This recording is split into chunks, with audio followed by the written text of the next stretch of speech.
Hello and welcome to Science, Sleep, and History. In this episode, we explore the story of Persephone and the abduction that created the seasons. We hope you enjoy listening. Chapter 1: Demeter's World. Before the seasons turned against each other, there was only abundance on the earth. The fields grew heavy with grain without ceasing for rest. The orchards hung low with fruit that never knew the bite of frost or wind. Demeter walked among the green and growing things, and wherever her foot touched soil, life erupted upward toward the light. She was not merely a goddess of agriculture or the harvest's patron. She was the principle of nourishment itself, the force that turns seed into stalk and stalk into bread. Her power flowed through the world like water through roots, invisible but essential to all that lived. The humans who tilled the earth and planted their fields understood this truth. They sang her name at sowing time and again when the thrashing was done. They poured libations into furrows and left the first sheaf uncut as her portion. They knew that without her favor, the soil would become dust and the granaries would stand empty under the indifferent sky. But Demeter's care extended beyond the crops and the seasons of planting. She had a daughter, and in that daughter she found a joy deeper than any field's fertility. The girl's name was Kori, which meant simply the maiden in the old tongue. Later she would carry another name entirely, but for now she was only Kori. She moved through the world with the lightness of new growth in springtime. She laughed easily and often, her voice clear as water over stones. She danced in meadows thick with flowers and chased butterflies through grass that reached her knees. She was everything young and unblemished. She was everything hopeful and untouched by sorrow or knowledge of ending. Demeter watched her daughter with a mother's fierce attention to detail. She noticed which flowers Kori favored and which paths she preferred when walking. She observed the way the girl tilted her head when listening to birdsong. She watched the way she hummed tunelessly when she thought herself alone. Every gesture and expression became precious through observation. Every moment became sacred through love. The two of them lived in a world that seemed designed for contentment. The earth provided without stint or hesitation. The sun rose warm and set gently, painting the sky in colors that required no interpretation. There were no harsh edges to the days, no sudden disasters that could not be mended with divine intervention. It was a kind of paradise, though not the paradise of the Golden Age when humans lived like gods. This was something smaller and more fragile. This was a bubble of safety that existed because Demeter willed it to exist. She held the world at a distance from her daughter, filtering out the darkness and the cold. Other gods came and went from this charmed circle as guests, but never as residents. Athena visited sometimes to speak with Demeter about matters of craft and cultivation. Artemis passed through with her hunting band, pausing briefly to acknowledge the younger girl. Then she vanished back into the wild places without lingering long. Hermes delivered messages and left again. He never stayed long enough to disrupt the peace that Demeter had built. But one god never came to those bright meadows where Demeter and Kori spent their days. Hades remained in his kingdom below the surface of the earth. He ruled over the dead in their countless multitudes. His realm was vast and his subjects numberless. But he never saw the sun. He never felt the wind that moved through living grass. The boundary between the upper world and the lower world was absolute by design. The dead went down and did not return. Their shades drifted in the darkness like leaves fallen into still water. The living remained above where they belonged, walking on soil that concealed the kingdom of shadows beneath their feet. Demeter preferred this arrangement without question or complaint. She wanted nothing to do with death or endings or the cold realm where nothing grew. Her domain was life in all its green abundance. She intended to keep her daughter within that domain forever if possible. Kori knew nothing of the underworld except in the vaguest terms. She understood that people died and went somewhere below. But death seemed impossibly distant from her own experience. She had never seen a corpse or witnessed the moment when breath ceased and the body became merely meat. Her world was flowers and fruit. Her world was her mother's steady presence like the ground itself. The seasons, such as they were, moved in gentle cycles of growth and ripeness. There was no winter in the modern sense. There was no time when the earth froze solid and the trees stood bare. There was only the endless green, the perpetual spring that Demeter maintained through will and through divine power. This was the world as it had been since the age of labor began. Humans worked their fields and harvested their crops in rhythm with Demeter's blessings. They married and raised children. They grew old and died. Through all of this, the goddess watched over them with distant benevolence. She gave them bread and they gave her worship, and the exchange seemed fair to both parties. But this world, this arrangement of safety and abundance, rested on foundations that Demeter did not fully control. She was powerful, certainly, but she was not sovereign over all things. Zeus ruled from Olympus, and he had his own ideas about how the cosmos should be ordered. Hades ruled below, and he had been alone in his vast kingdom for longer than even gods should have to endure. The balance that seemed so stable was in fact fragile as a spider's web stretched across a chasm. One touch in the wrong place and the entire structure would collapse. One moment of inattention and everything would change. Everything would transform beyond recognition or repair. Demeter did not know this yet. Perhaps she knew it but refused to acknowledge the knowledge. She walked through her fields with her daughter at her side. She believed that love and vigilance would be sufficient to protect what she cherished most. She believed that the world would respect her wishes. She believed this because she had never asked for very much. She believed that tomorrow would be like today. She believed the day after that would be the same, and all the days stretching forward into time without end. She believed in the permanence of her happiness. She could not imagine any force strong enough to take it from her. She was wrong about all of this. She would not discover her error until it was far too late to prevent the disaster. The gods are powerful beyond human comprehension, but they are not immune to suffering. They feel loss as keenly as any mortal creature. Perhaps they feel it more keenly because they cannot escape into the mercy of forgetting.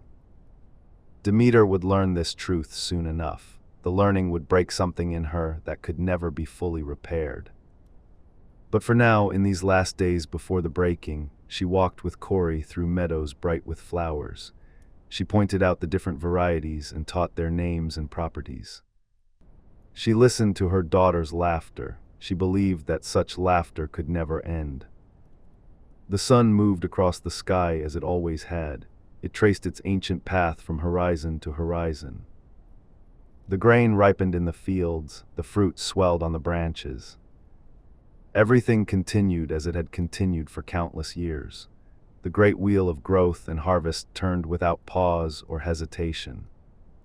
And far below, in the darkness beneath the earth, Hades sat on his throne of black stone. He felt the weight of his solitude pressing down like the stone above his head.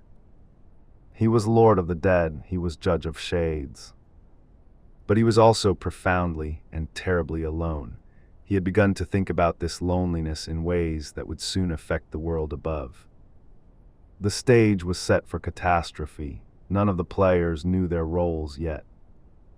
Demeter walked in sunshine with her daughter. She was ignorant of the shadow that was even now reaching upward from below. Corey gathered flowers and sang her tuneless songs. She was unaware that her freedom to do so was measured now in days rather than years. The world turned toward its moment of transformation. It moved slow and inexorable as a stone rolling down a hill toward the valley below. What had been would soon be lost. What would be had not yet taken shape. And in the space between those two states, everything hung suspended like breath held before the scream. Chapter 2, Persephone in Spring. The meadow where Corey spent her days lay at the edge of the world as humans understood it. It was neither cultivated farmland nor true wilderness. It existed in the space between, a place where nature arranged itself according to patterns that seemed almost deliberate. Flowers grew there in impossible profusion. Narcissus and hyacinth crowded against iris and crocus, their blooms overlapping in colors that should have clashed but somehow achieved harmony instead. The grass grew thick and soft enough to walk on barefoot. Small streams threaded through the meadow, their water clear and cold from mountain sources far above. Kari knew every corner of this place. She had spent years exploring its hidden groves and sunny clearings. She knew where the best wildflowers grew and which trees provided the deepest shade. She knew the paths that deer used when crossing from one feeding ground to another. She knew which rocks were warm in afternoon sun. She knew which pools were deep enough for wading. The meadow was her domain in the way that Olympus belonged to Zeus or the sea to Poseidon. She ruled it not through power but through intimate knowledge and constant presence. Other nymphs sometimes joined her in the meadow. They came from streams and trees and mountainsides, drawn by the safety that Demeter's presence provided. They were companions but not quite friends. They laughed at Kari's jokes and joined her games, but there remained always a distance between the goddess's daughter and these lesser spirits of nature. Kari did not mind this distance. She was used to being somewhat apart, elevated by her mother's status and divine parentage. She moved among the nymphs with easy grace. She listened to their chatter about waters and forests and the small dramas of their existence. On the day that everything changed, Kari woke early as she always did.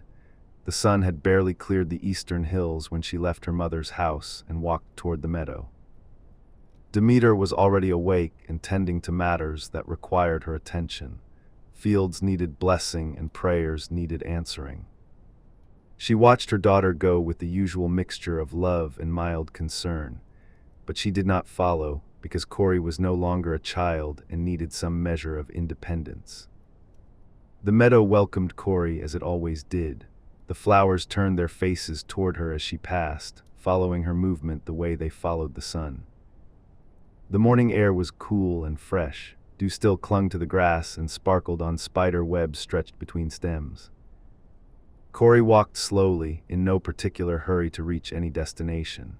She paused to examine interesting flowers and to watch butterflies moving from bloom to bloom.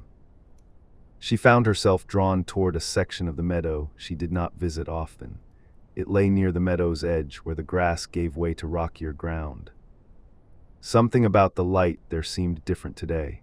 The sun struck the flowers at an angle that made their colors more vivid than usual. And there, growing among the more common flowers, she saw something she had never noticed before, a bloom unlike any other in the meadow.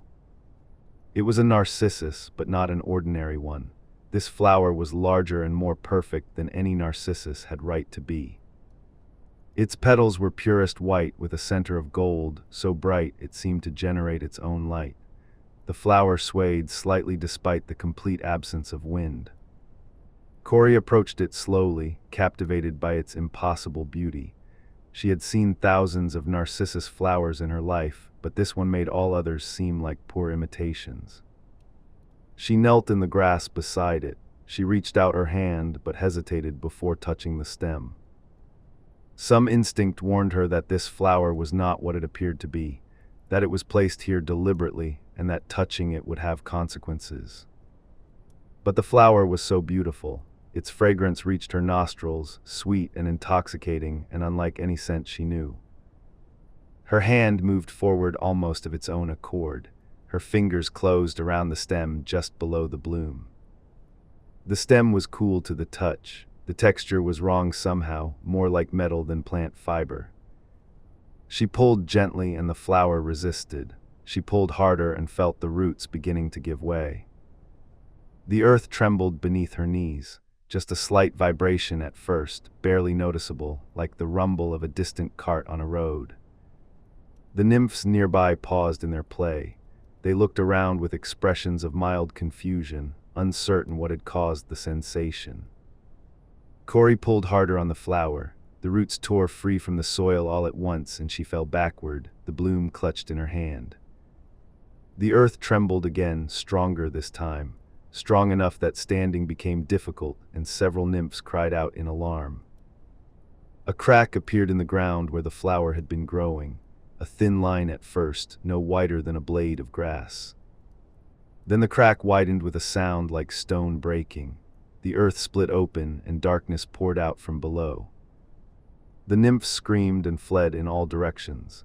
They scattered like leaves before a storm, abandoning their companion without hesitation or shame.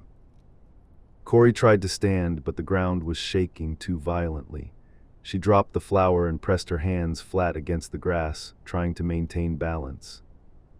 The crack had become a chasm, an opening in the earth wide enough to swallow houses, deep enough that its bottom disappeared into shadow. And from that shadow came the sound of hoofbeats, the thunder of horses moving at full gallop, climbing up from depths that should have held nothing living. Corey scrambled backward on hands and knees. Terror had replaced curiosity, primal and overwhelming, and unlike anything she had ever felt. A chariot burst from the chasm. 4 black horses pulled it, their eyes wild and their mouths foaming. Their hooves struck sparks from the stone edges of the opening. Their manes streamed behind them like smoke. And standing in the chariot, holding the reins in one hand and reaching forward with the other, was a figure she had never seen but somehow recognized immediately. Hades, Lord of the Dead, King of the realm below where no living thing should ever go. His face was pale as marble, his eyes were dark as the pit from which he had emerged. He wore black robes that seemed to absorb light rather than reflect it. On his head sat a crown of some dark metal, studded with gems that glittered like distant stars. He was not ugly or monstrous. He was handsome in the way that a well-made knife is handsome, beautiful in proportion but designed for cutting.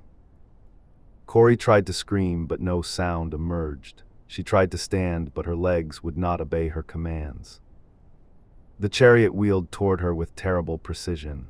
The horses bore down on her position, and she knew with absolute certainty that she could not escape. Hades leaned down as the chariot swept past. His hand closed on her arm with grip like iron, cold as winter stone. He lifted her as easily as she might lift a flower. He pulled her into the chariot beside him, ignoring her struggles and her silent screams. The horses turned in a tight circle. They galloped back toward the chasm from which they had come. Corey found her voice at last and released it with full force. She screamed for her mother, the sound tearing from her throat with force that made it hurt. "Mother, please help me now," she screamed with desperation filling every word. "Demeter, I need you here right now." But Demeter was far away, tending to fields and prayers that seemed important then. She did not hear the scream, not yet, though she would hear it soon enough in memory and in nightmare. The chariot plunged into the chasm. Darkness swallowed them whole, absolute and suffocating and complete. Corey twisted in Hades's grip, fighting with strength born of pure terror flooding through her. But his hold never loosened, and his expression never changed from its grim determination. The walls of the chasm rushed past them. Stone and earth and roots torn free from their moorings flashed by. The sound of the horses' hooves changed as they left earth behind and entered the realm of shadow. The thunder became muffled, as if they ran through water or through void itself. Light faded rapidly above them. The opening through which they had descended became a bright spot that shrank and shrank until it was merely a point of light. Then even that point vanished as the earth closed over the wound it had opened. The chasm sealed itself as if it had never been, leaving only torn grass and scattered flowers as evidence of what happened. The meadow fell silent once more. The nymphs had fled and would not return for hours to come. The narcissus that had started everything lay trampled in the grass around the sealed wound.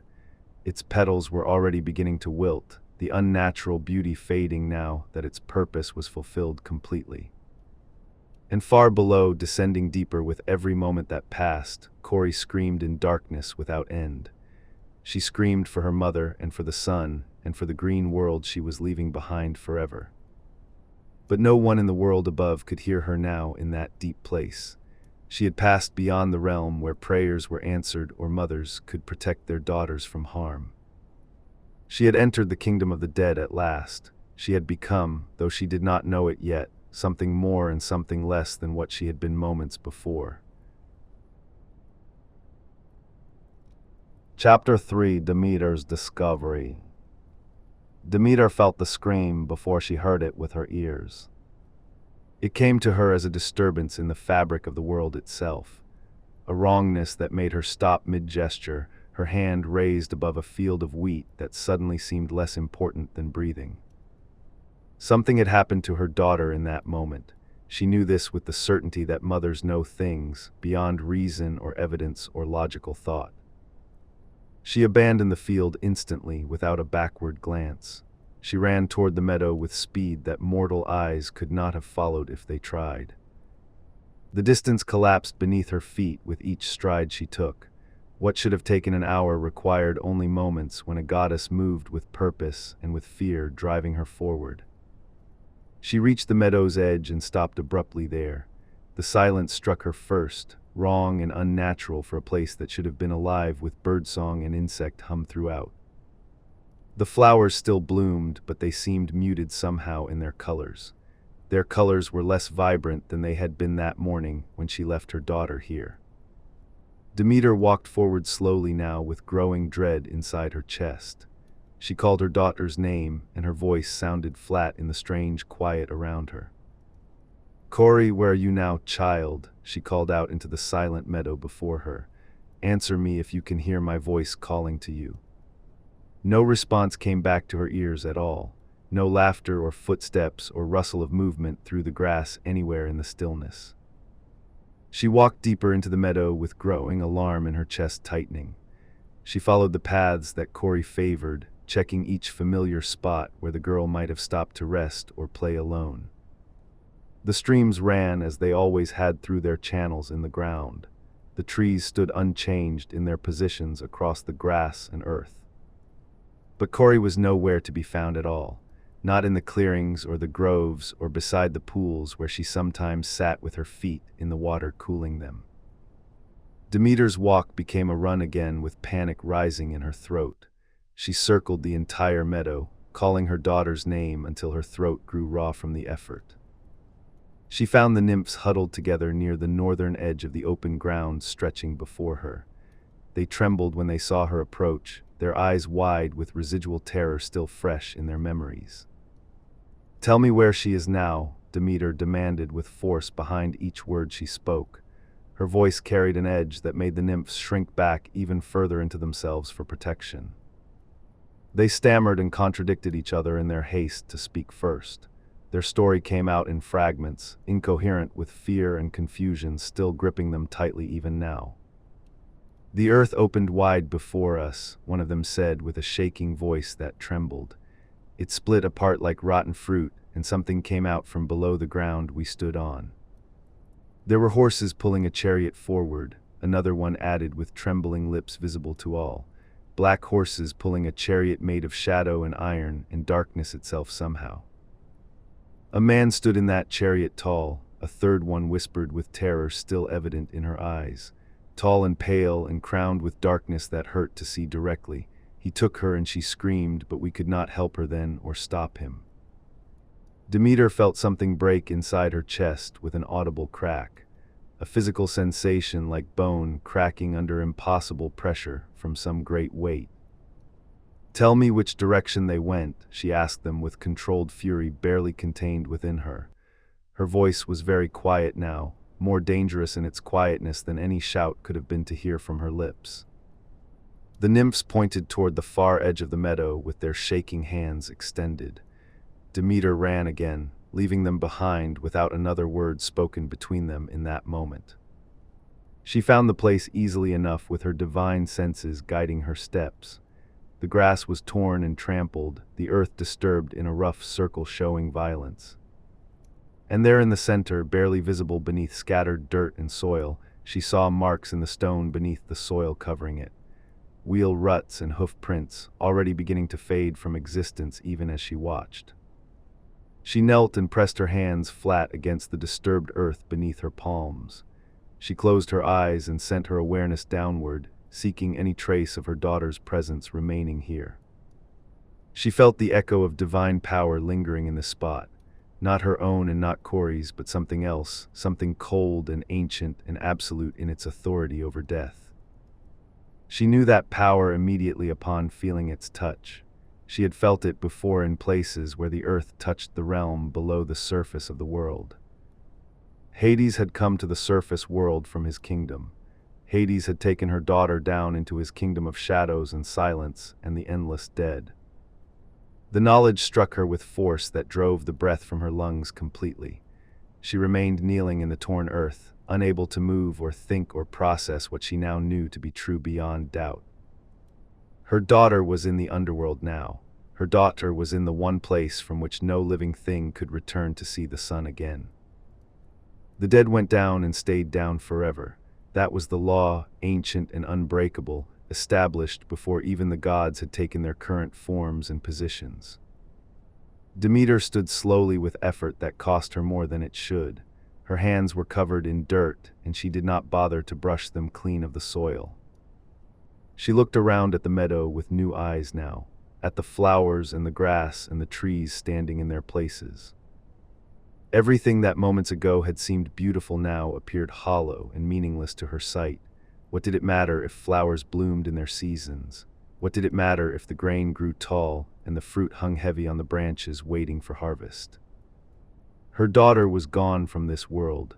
Nothing else had any significance whatsoever in comparison to that single fact of her absence. She walked back toward her house with steps that dragged like those of someone mortally wounded bleeding. Her mind was already elsewhere, planning and calculating and refusing to accept what seemed inevitable to others. She would find a way to bring Corey back to the light. She would do whatever was necessary, break whatever needed breaking, threaten whoever needed threatening with her full power. She was Demeter, goddess of the harvest and sustainer of life itself. She held power that even Zeus respected, because without her favor the world would starve and die. She would use that power now without hesitation. She would leverage it and spend it and burn it all if necessary to recover what had been stolen from her by force. But first she needed to be certain of what happened. The nymphs might have been mistaken or lying, though she knew in her heart they were not lying to her. She needed confirmation before she took actions that could not be undone once begun. She needed to know beyond all doubt who had taken her daughter and where they had gone together. She walked through the night and into the next day without stopping once. She questioned every spirit she encountered, every minor deity and forest god she could find. None of them had seen what happened in the meadow. They had felt the disturbance, the tremor that ran through the earth when the chasm opened wide, but they had not witnessed the abduction itself happening. Days passed in this fashion without change or progress. Demeter walked without stopping, without eating, without acknowledging the passage of time around her continuing. The fields she had tended so carefully began to show signs of neglect appearing. The grain drooped and the fruit began to wither on the branches waiting for her attention. She did not notice and would not have cared if she had seen it. Her entire being was focused on a single purpose, finding her daughter or learning what had become of her child. She came at last to Helios, the sun who sees all things from his position high above the earth each day passing. He drove his chariot across the sky each day, and nothing escaped his notice from that height above the world. She waited for him at the place where he descended in the evening hours to rest. She stood in his path, and he was forced to stop or run her down without care for the consequences. "Tell me what you saw happen today," she said without preamble or politeness in her tone at all. "You see everything from your position above the world. You must have seen what happened to my daughter in the meadow today." Helios looked uncomfortable in his position on the chariot before her, which was unusual for a god who normally displayed confidence bordering on arrogance in all things he did. He shifted the reins in his hands and would not meet her eyes directly with his gaze avoiding hers. "I saw what happened there below," he admitted finally with reluctance heavy in his voice and manner. "I saw the earth open and the Lord of the Dead emerge from below the surface. I saw him take the maiden and descend back into his realm of shadows beneath the world. Demeter's hands clenched into fists at her sides, with her nails cutting into her palms. Her voice remained steady through force of will alone, keeping it level and controlled. "Did he harm her at all in any way?" she asked him, with barely contained rage simmering beneath the surface. Did she go willingly with him, or did he take her by force against her wishes and consent? Helios shook his head slowly from side to side, with clear reluctance showing in his movements. When he spoke, his voice was careful, as if walking through a field of hidden traps laid specifically for him to stumble into. "She did not go willingly at all with him," he said, choosing each word with obvious care and consideration. "She fought and she screamed with all her strength and power, but he did not harm her physically, if that is what you fear most right now. He merely took her and carried her below the earth's surface into his realm." "Tell me why he did this thing," Demeter asked, with her voice barely above a whisper now. The single question contained all her anguish and her rage combined together into those few words. Helios hesitated again before speaking his answer to her question posed. When he spoke, his voice was careful, as if walking through a field of hidden traps still remaining all around him waiting. "He desired a queen for himself alone," Helios explained, with obvious discomfort showing clearly in his expression and posture. "He was lonely in his vast kingdom ruling the dead, and he saw your daughter dancing in the meadow, and he wanted her as his own companion. Zeus gave his consent for the taking to happen without opposition from Olympus above." The world seemed to tilt beneath Demeter's feet in that terrible moment of revelation. Zeus had consented to this violation of her daughter and her trust in him. Zeus had allowed this violation to happen under his authority as king of all the gods. Her brother, the king of the gods above on Olympus, had given permission for Hades to steal away her daughter without consultation or warning given to her beforehand. He had conspired in this abduction, made himself complicit in her suffering and loss of her only child. "Tell me where Zeus is now at this moment," she asked, with her voice very cold and hard. Her voice was very cold and very quiet in the evening air falling around them. Helios pointed toward Olympus in the distance before them, visible in the distance with its peak touching the clouds high above the mortal world below. Then he urged his horses forward and fled before she could ask more questions of him about what he knew. Demeter stood alone as darkness fell around her form. The stars emerged one by one in the sky above her head watching. She made her decision in that moment without hesitation or doubt. She would go to Olympus, and she would confront Zeus, and she would demand the return of her daughter from the underworld below. And if he refused her demand, if he tried to justify what he had done or explain it away with talk of politics and divine prerogative over mortal concerns, then she would make him regret his decision in ways he could not yet imagine or comprehend fully. She was done being patient with the order of things. She was done accepting the world as it was arranged by others for their convenience. Her daughter was in the underworld, and she would move heaven and earth to bring her back to the light. She would shake the foundations of the cosmos if necessary to achieve this single goal.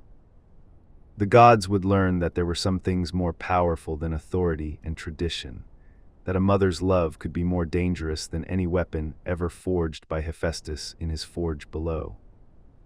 They would learn this lesson the hard way through suffering, and the world would suffer in the learning along with them all. Chapter 4: Demeter's Search. Demeter did not go to Olympus that night after all. She stood at the base of the mountain and looked up at the peak where Zeus held court among the other gods. The lights of the palace shone like stars brought down to earth, beautiful and cold and distant from mortal concerns. She turned away from that light and walked in the opposite direction instead. Confronting Zeus would accomplish nothing without leverage, without some way to force his hand toward action. He had already made his decision when he gave permission for the abduction to happen. He would not reverse that decision simply because she asked him to do so with words alone. She needed something more powerful than argument or appeal to his better nature. She needed a weapon that could wound even the king of gods. And so she began to walk across the earth without destination or plan. She moved through the night like a shadow, neither eating nor sleeping nor pausing to rest her divine form. The world began to feel her absence almost immediately in small ways. The fields she had blessed before the abduction began to wither slightly, their growth slowing and their color fading from vibrant green to something duller. Demeter did not notice or care about this change happening behind her. Her mind was consumed entirely with thoughts of her daughter trapped in darkness below the earth's surface. She imagined Corey alone in that terrible place surrounded by the dead. She imagined her crying for help that would never come from the world above. The images tortured her worse than any physical pain could have done. They played across her mind repeatedly, each iteration worse than the one before it in her imagination. Days passed and became weeks without her noticing the time slipping away. She walked through villages and cities, through forests and across mountains, always searching and always finding nothing. She questioned everyone she encountered along her path forward. Shepherds watching their flocks in high pastures, fishermen pulling nets from the sea, merchants traveling between distant cities with their goods. No one had seen her daughter or heard news of her whereabouts. No one could tell her anything useful about what had happened in the meadow that terrible day. But Demeter continued searching nonetheless without thought of stopping her quest. She could not rest while her daughter remained lost, could not find peace while uncertainty gnawed at her heart like a living thing. The earth continued to suffer from her neglect, growing worse with each passing day. The crops that should have been thriving began to fail in fields across the mortal world below. The grain that had stood tall and golden began to turn brown and brittle before its time. The fruit that had hung heavy on branches shriveled and fell to the ground uneaten and wasted. The humans who depended on Demeter's blessing for their survival began to grow worried about the harvest. They made offerings at her temples and sang hymns in her honor, but she was not there to hear them or answer their prayers. She was far away, walking endless roads and searching for any trace of the daughter who had been stolen from her.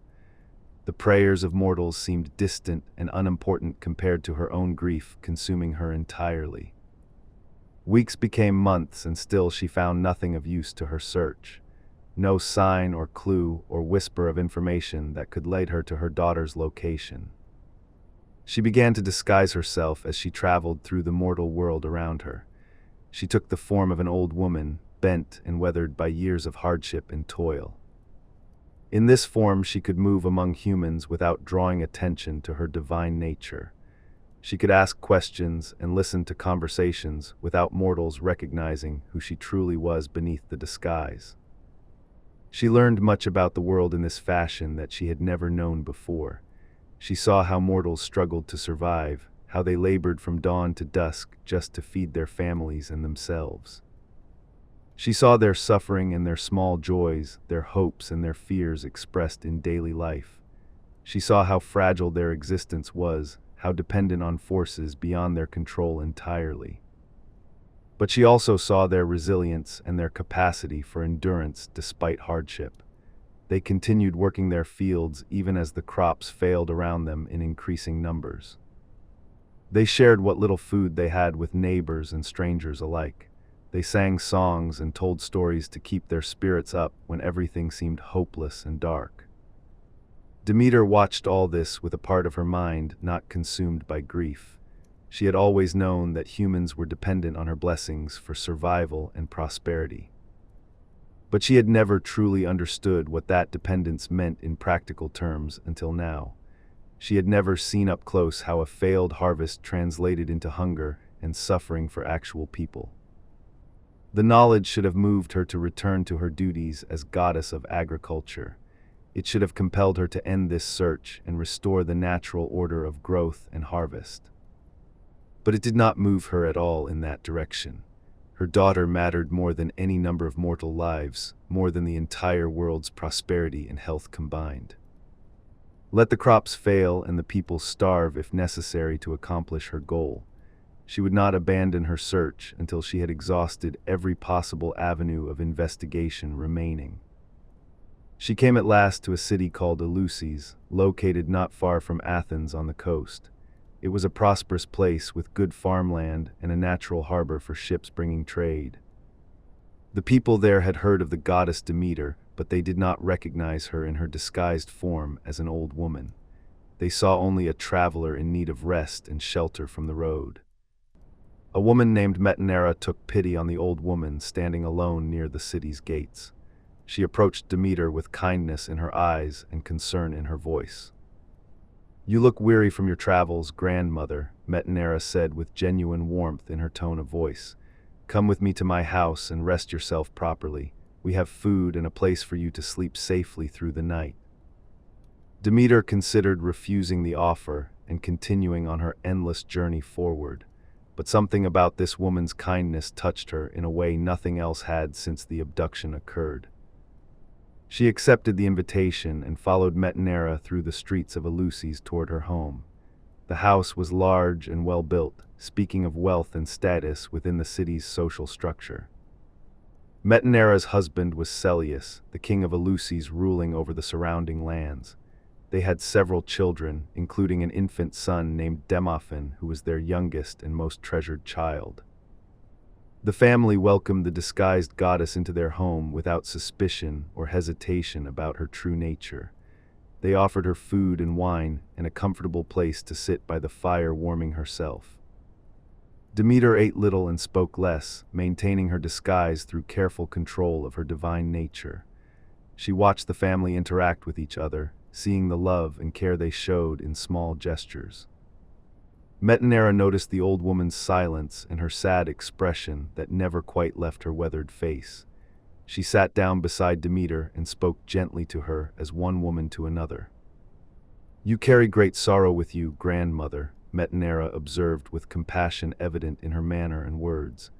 "I can see it in your eyes despite your silence about its cause. Have you lost someone dear to you recently in your life?"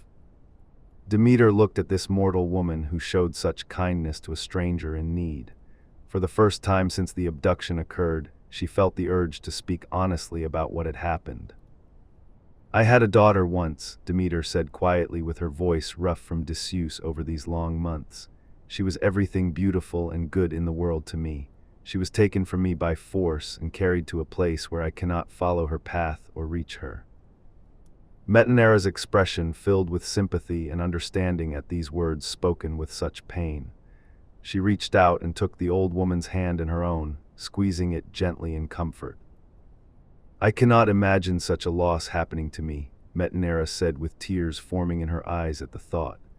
"If someone took my children from me, I would tear the world apart searching for them until I found them again." "That is what I have been doing these long months," Demeter replied with honesty showing through her disguise momentarily. "I have walked the length and breadth of the earth searching for any trace of her presence, but she is lost to me in a place beyond my reach or power to enter safely." Metanera squeezed her hand again in silent support and understanding. Then she made an offer that surprised even herself with its boldness and generosity toward a stranger. "Stay with us here in Eleusis for a time," Metanera said with conviction in her voice, making the offer real. "You need not wander homeless and alone in your grief and suffering. Let us give you shelter and purpose while you decide what to do next in your search." Demeter considered this offer carefully before responding to it with her answer. She had nowhere else to go and no better plan for finding her daughter than continued wandering. Perhaps staying in one place for a time would give her clarity of thought. Perhaps it would allow her to see a solution she had missed while consumed by constant motion and searching. "I will stay for a time then," Demeter said finally with acceptance in her tone of voice. "And I thank you for your kindness to a stranger in need of shelter. It is more than many would offer to someone they do not know or trust." Metanera smiled with genuine pleasure at having helped someone in distress like this. She did not know that she had just invited a goddess into her home and family. She did not know that this decision would change Eleusis forever in ways that could never be undone or reversed. She knew only that she had done a good thing, and that was enough for her in that moment.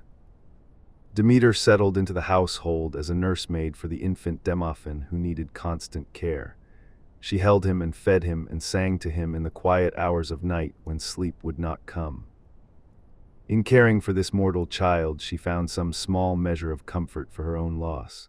The baby could not replace her daughter, but he helped fill the terrible emptiness inside her chest. And as she cared for him, she began to form a plan in her mind, a way to force Zeus's hand and compel him to return her daughter to the light. The plan was simple and terrible in its implications for the mortal world below, but Demeter was past caring about consequences beyond recovering what had been stolen from her by force. She would withhold her blessings from the earth entirely until Zeus gave in to her demands. She would let the crops fail and the people starve until he had no choice but to negotiate with her. It was cruel, and it would cause immense suffering to innocent people who had done nothing wrong. But the gods had been cruel to her first, and she would answer cruelty with cruelty until she achieved her goal. The weapon she needed was already in her possession after all these months of searching. It was her own power over life and growth, turned now toward death and sterility instead.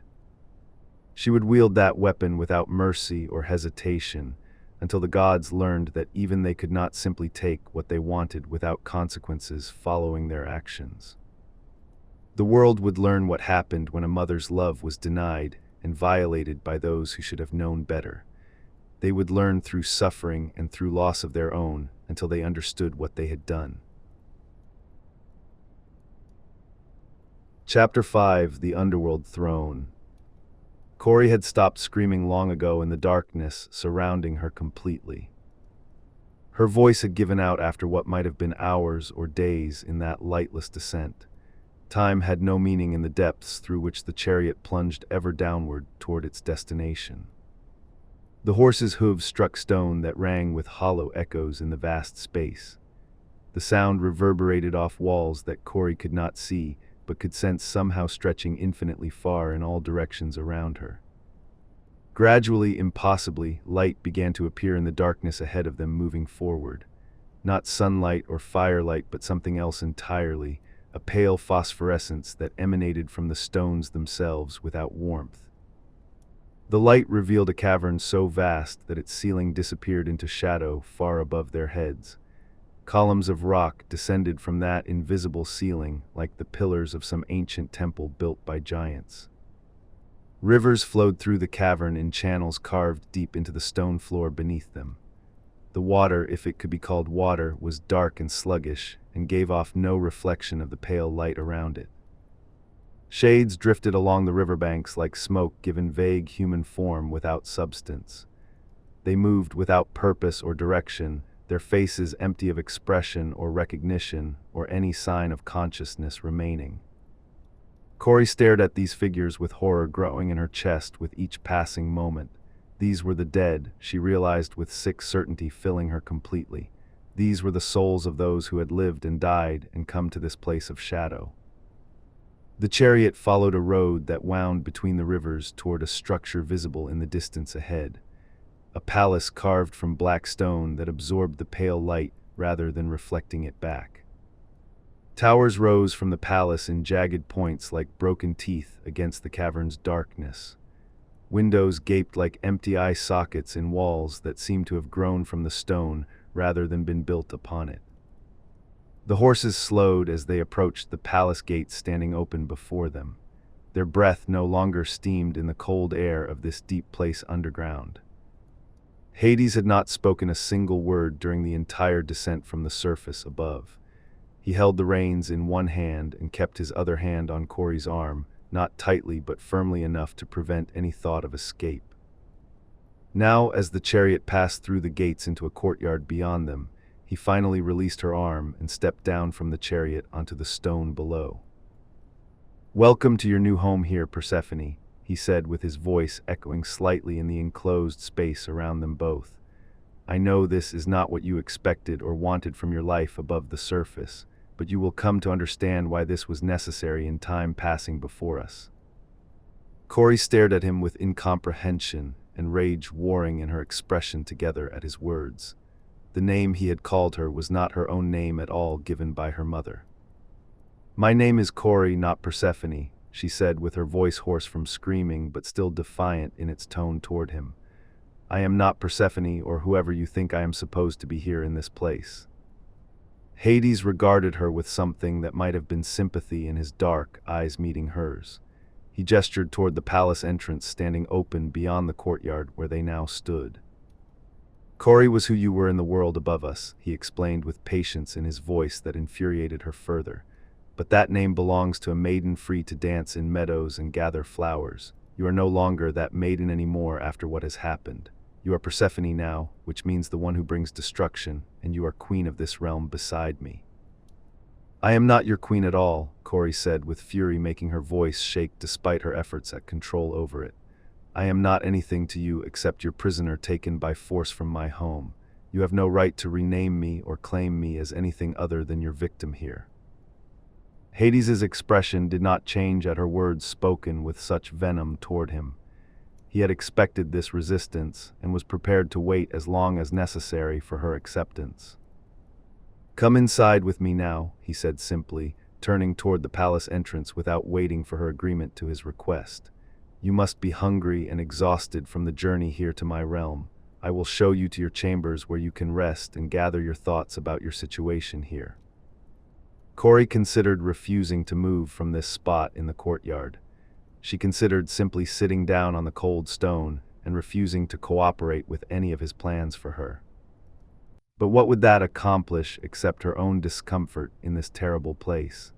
She needed to understand where she was and what resources were available if she hoped to escape eventually.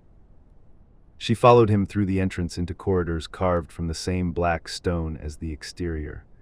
Torches burned in sconces along the walls, their flames giving off that same pale light without warmth or comfort. The palace was vast and empty and silent except for their footsteps echoing on polished floors. They passed through halls decorated with tapestries that depicted scenes she did not recognize or understand from their imagery. Figures moved in those tapestries, but they were not alive in any normal sense. They were memories woven into fabric, moments captured from lives long ended and preserved here in this place of endings. Hades led her up a staircase that spiraled through the palace's height toward its upper levels. The stairs seemed to go on forever, climbing higher and higher until Kori's legs burned from the effort of ascending them. Finally, they emerged into a corridor different from those below in subtle ways she noticed immediately. The stone here was polished to a mirror shine and decorated with inlaid silver forming patterns of flowers and vines. Hades stopped before a door carved with images of pomegranate trees bearing fruit in abundance. He pushed it open and gestured for her to enter the chamber beyond it. These will be your rooms here, he said with formality in his voice as if presenting a gift to her. Everything you need has been provided for your comfort here in this palace. Food and clothing and anything else you desire can be brought to you upon request to the servants. Kori stepped through the doorway into a chamber that took her breath away despite her determination not to be impressed. The room was beautiful in a way that had nothing to do with the darkness outside its walls. The ceiling was painted to resemble the night sky, with stars picked out in silver and gold against deep blue. The walls were hung with tapestries showing gardens and meadows in full bloom under sunlight that seemed almost real. A bed stood against one wall, piled high with cushions and blankets of the finest materials. Tables held bowls of fruit that looked fresh despite the impossibility of anything growing in this sunless place. This changes nothing at all here, Kori said without turning to look at Hades behind her in the doorway there. Beautiful prison is still a prison no matter how you decorate the walls around it with fine things. I will never accept this place as my home or you as anything other than my captor who stole me. I understand your anger toward me now, Hades replied with that same maddening patience in his tone of voice speaking. I do not expect you to accept this situation immediately or even soon from now in the future. But I hope that in time you will see that I did not take you out of cruelty or casual desire for possession of you. Then why did you take me away? Kori demanded, finally turning to face him with all her fury visible and her expression clear. What possible reason could justify stealing me from my mother and my home and dragging me to this place of death below?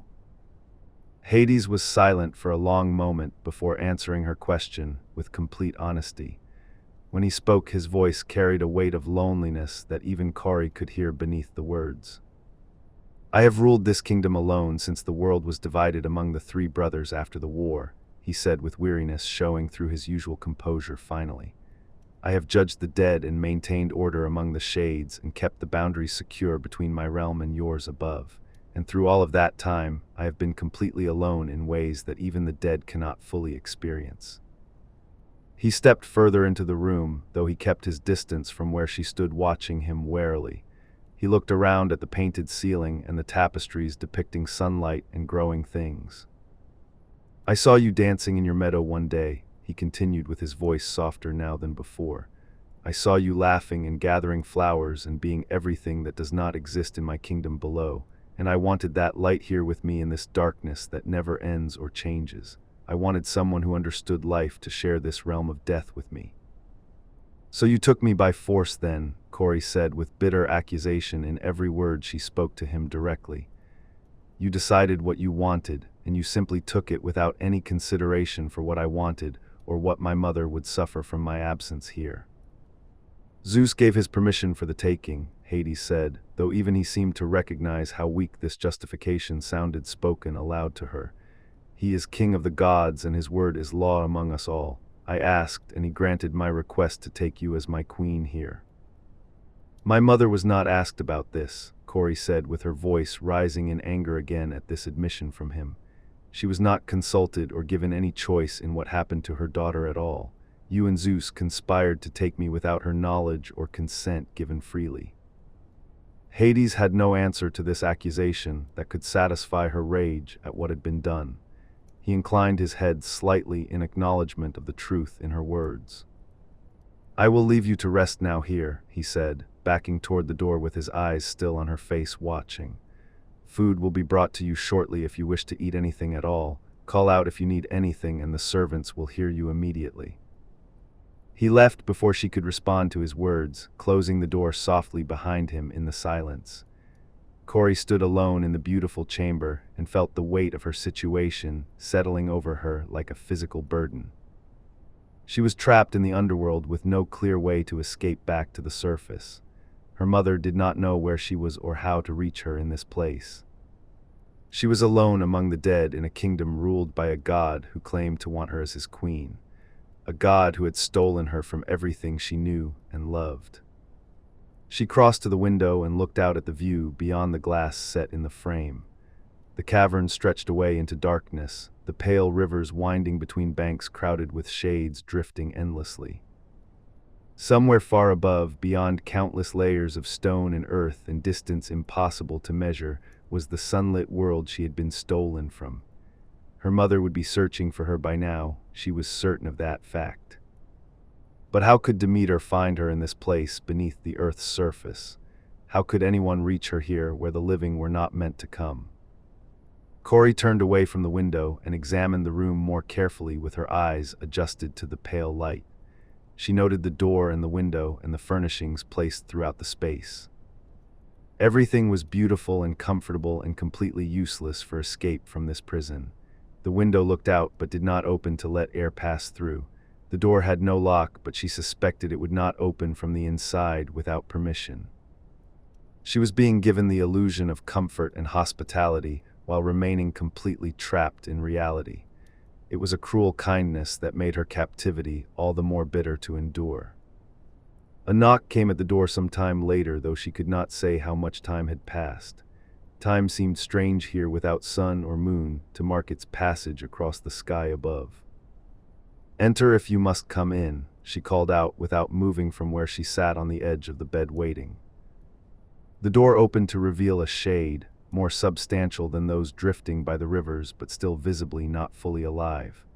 It carried a tray of food that smelled surprisingly appetizing despite her determination not to eat anything offered. "Lord Hades sends this meal today," the shade said with a voice like wind through empty rooms echoing. "He asks that you eat and maintain your strength during your time of adjustment here in his realm." The shade set the tray on a table near the bed and withdrew without waiting for response or acknowledgement.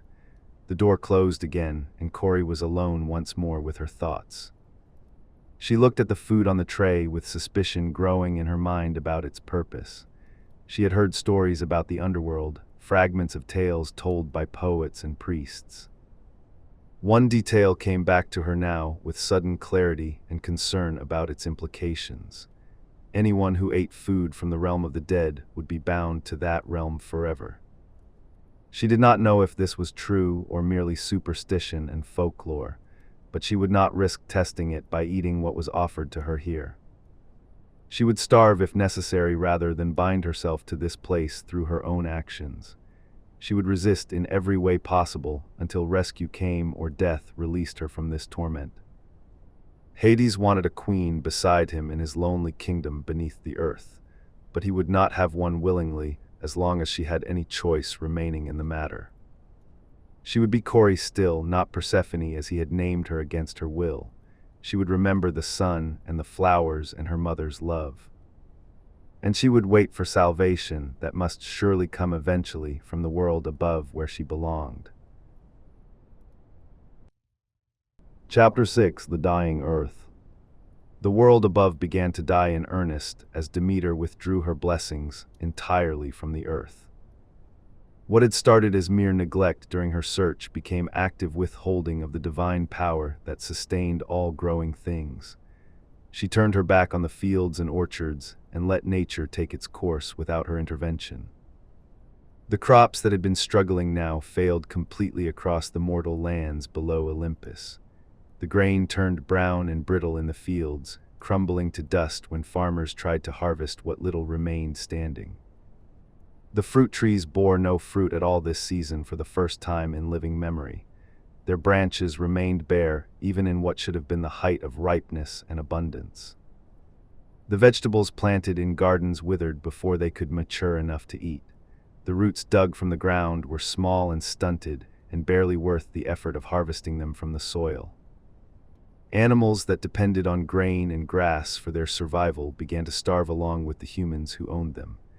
Cattle grew thin, and their milk dried up in their udders before their time. Sheep produced weak lambs that died within days of birth from lack of proper nourishment. Horses lost their strength and could barely pull the plows through fields that had become hard and unyielding. The humans tried everything they could think of to restore the natural order of growth and harvest. They made offerings at every temple and shrine they could reach within their travels. They sacrificed animals they could barely afford to lose from their dwindling herds and flocks. They poured wine and oil on altars until their stores of both were nearly exhausted completely. They sang hymns and performed rituals passed down through generations of worshippers before them. They prayed with genuine desperation in their voices and their hearts for the gods to hear them. But Demeter did not answer their prayers or acknowledge their offerings made with such hope. She remained in Eleusis, caring for the infant Demophan and nursing her grief over her lost daughter. The other gods on Olympus watched this disaster unfolding with growing concern about its implications. They had not anticipated that Demeter would take such drastic action in response to the abduction of Corey. They had assumed she would rage and threaten and eventually accept what had been done as Zeus's decision. They had not imagined she would be willing to let the entire mortal world starve rather than submit to authority. Zeus sat on his throne and received reports from various gods who had been observing the situation below. The news grew worse with each messenger who arrived to speak with him. "The mortals are dying by the thousands already," Hermes reported with unusual gravity in his normally cheerful demeanor and tone. "The old and the young go first, as they always do in times of famine, but the strong will follow them soon enough if this continues much longer." "The sacrifices to us have nearly stopped completely," Hephaestus added with concern showing in his soot-stained face before Zeus. "The humans have nothing left to offer when they can barely feed themselves and their families. Our altars stand empty and our temples grow silent without worshippers attending them." Zeus drummed his fingers on the arm of his throne with irritation at this development. He had not foreseen that Demeter's grief would manifest in such destructive ways toward innocent mortals below. Someone must speak with Demeter now, Zeus declared with authority in his voice that expected obedience from all present. Go to her and convince her to end this madness immediately. Tell her that she must resume her duties as goddess of the harvest right away. Tell her that her daughter's fate is decided and cannot be changed by starving the world above. Iris, the rainbow messenger, volunteered to carry this message to Demeter in Eleusis, where she had taken refuge. She descended from Olympus in a cascade of colored light and found the goddess in her disguise as an old woman. Great Demeter, Zeus commands that you return to your duties, Iris said with respect but firmness in her delivery of the message. The mortals suffer terribly from the failure of the harvest this year. You must restore your blessings to the earth immediately for their sake, if not for the gods above. Demeter looked at the rainbow goddess with eyes that held no warmth or compromise in their depths. She spoke quietly, but with absolute conviction behind every word she said.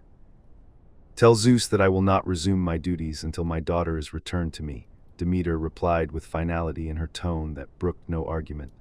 Tell him that the earth will remain barren and the mortals will continue to starve until he undoes what he has done.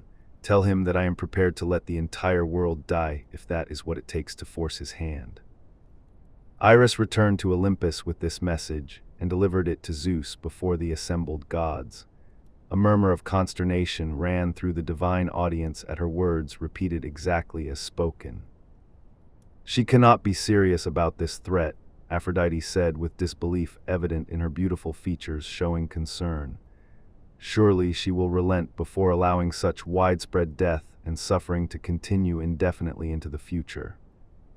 She is entirely serious, Athena observed with her usual clarity of analysis and judgment about the situation. She has lost her daughter, and she blames Zeus for that loss occurring.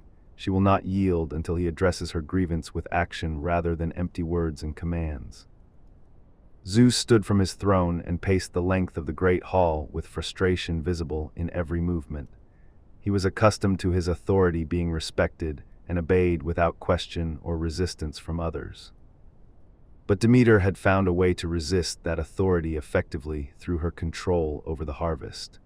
She had turned her own divine power into a weapon that could wound even Olympus itself. Send others to reason with her, Zeus commanded with desperation creeping into his voice despite his efforts at control. Send Hera, send Apollo, send anyone who might be able to convince her to see reason about this situation. One by one, the gods descended from Olympus to plead with Demeter to restore the harvest and save the mortals. They offered her gifts and honors and promises of future considerations if she would only relent. But Demeter refused them all with the same unwavering response given to each messenger. She would not resume her duties until her daughter was returned to her from the underworld below. The earth continued to die while the gods argued and debated about what should be done. The mortals continued to starve while Olympus struggled to find a solution to this unprecedented crisis. Entire villages were abandoned as people fled in search of food that did not exist anywhere. Cities grew dangerous as desperate people fought over the dwindling supplies remaining in storage from previous harvests. Parents watched their children waste away from hunger and could do nothing to help them survive. The elderly simply laid down to die rather than consume resources that might keep the young alive a little longer. The animals that had not already starved began to turn on each other in their desperation for sustenance. Wolves came down from the mountains and attacked livestock in broad daylight without fear of human intervention. Bears that normally avoided human settlements raided granaries and storehouses looking for any scraps of food remaining. Even the birds that sang in the trees fell silent, having fled to other lands or died from lack of seeds and insects. The rivers and streams began to run lower as the plants that held soil in place died and released their grip. Erosion carved new channels and destroyed fields that had been productive for generations before this disaster. The wind picked up loose soil and carried it away in great clouds that darkened the sky during the day. The dust settled on everything, covering the world in a gray shroud that smothered what little life remained. It was the closest the world had come to complete destruction since the age of the Titans before Zeus took power. It was a catastrophe that threatened to undo everything that the gods had built upon the earth's surface. And still Demeter would not relent in her demands for her daughter's return. She had meant what she said to Iris and to every other messenger who came to plead with her. She would let the world die before she accepted the loss of Kori as permanent and unchangeable by her actions. She would hold firm until Zeus had no choice but to negotiate with her. The gods on Olympus began to panic as the situation grew more dire with each passing day. They had never faced a crisis quite like this one in all their long existence. They had fought wars and defeated monsters and overcome countless challenges to their authority and power. But they had never dealt with one of their own who was willing to destroy everything rather than submit. "We must give her what she wants now," Athena finally said with resignation in her voice after another fruitless debate among them. "There is no other solution that does not end in the complete extinction of mortal life on earth below. We must return Persephone from the underworld to her mother before it is too late to salvage anything remaining." Zeus looked at his daughter with anger and frustration warring in his expression at her words, but he could not deny the truth of what she was saying to him. "Hades will not willingly release his new queen," Zeus said with certainty about his brother's stubbornness in such matters. "He has wanted a companion in his realm for longer than any of us can remember. He will not give her up simply because Demeter demands it of him." "Then you must command him now," Hera said with unusual support for Demeter's position in this conflict between the gods. "You must command him to release her back. You are king of the gods and he must obey your direct command even if he disagrees with the decision made by you. You authorized the taking, now you must authorize the return as well to fix this." Zeus was silent for a long moment as he considered the implications of this course of action. To reverse his earlier decision would be to admit error, something he was deeply reluctant to do. But the alternative was the death of all mortal life and the end of worship and sacrifice to the gods. The alternative was a world reduced to barren stone, without anything living upon its surface. "Very well, I will send Hermes," Zeus said finally with defeat heavy in his voice and bearing before them all gathered. "I will send Hermes to the underworld with my command that Hades release Persephone back to her mother above. But I make no promises that this will end well for anyone involved in this terrible situation we have created together." The gods stirred with relief at this decision despite the warning in his final words. At least there was hope now that the crisis might be resolved before complete disaster occurred. Hermes prepared himself for the journey down to the realm of the dead below the earth's surface. It was not a place he visited often or with pleasure in his heart. But he would go and deliver Zeus's command to Hades regardless of his personal feelings. The fate of the mortal world depended on his success in this mission assigned to him. And far below in the palace of the underworld, Kori still refused to eat despite her growing weakness from hunger. She did not know that help was finally coming from above. She knew only that she must resist for as long as she had strength remaining in her body and will. She must not bind herself to this place through any action of her own choosing freely. Chapter 7: Demeter at Eleusis. While the world died around her, Demeter remained in the household of Eleusinian and Mythology, caring for their infant son. She had grown genuinely attached to the child in her time there among the mortals living below.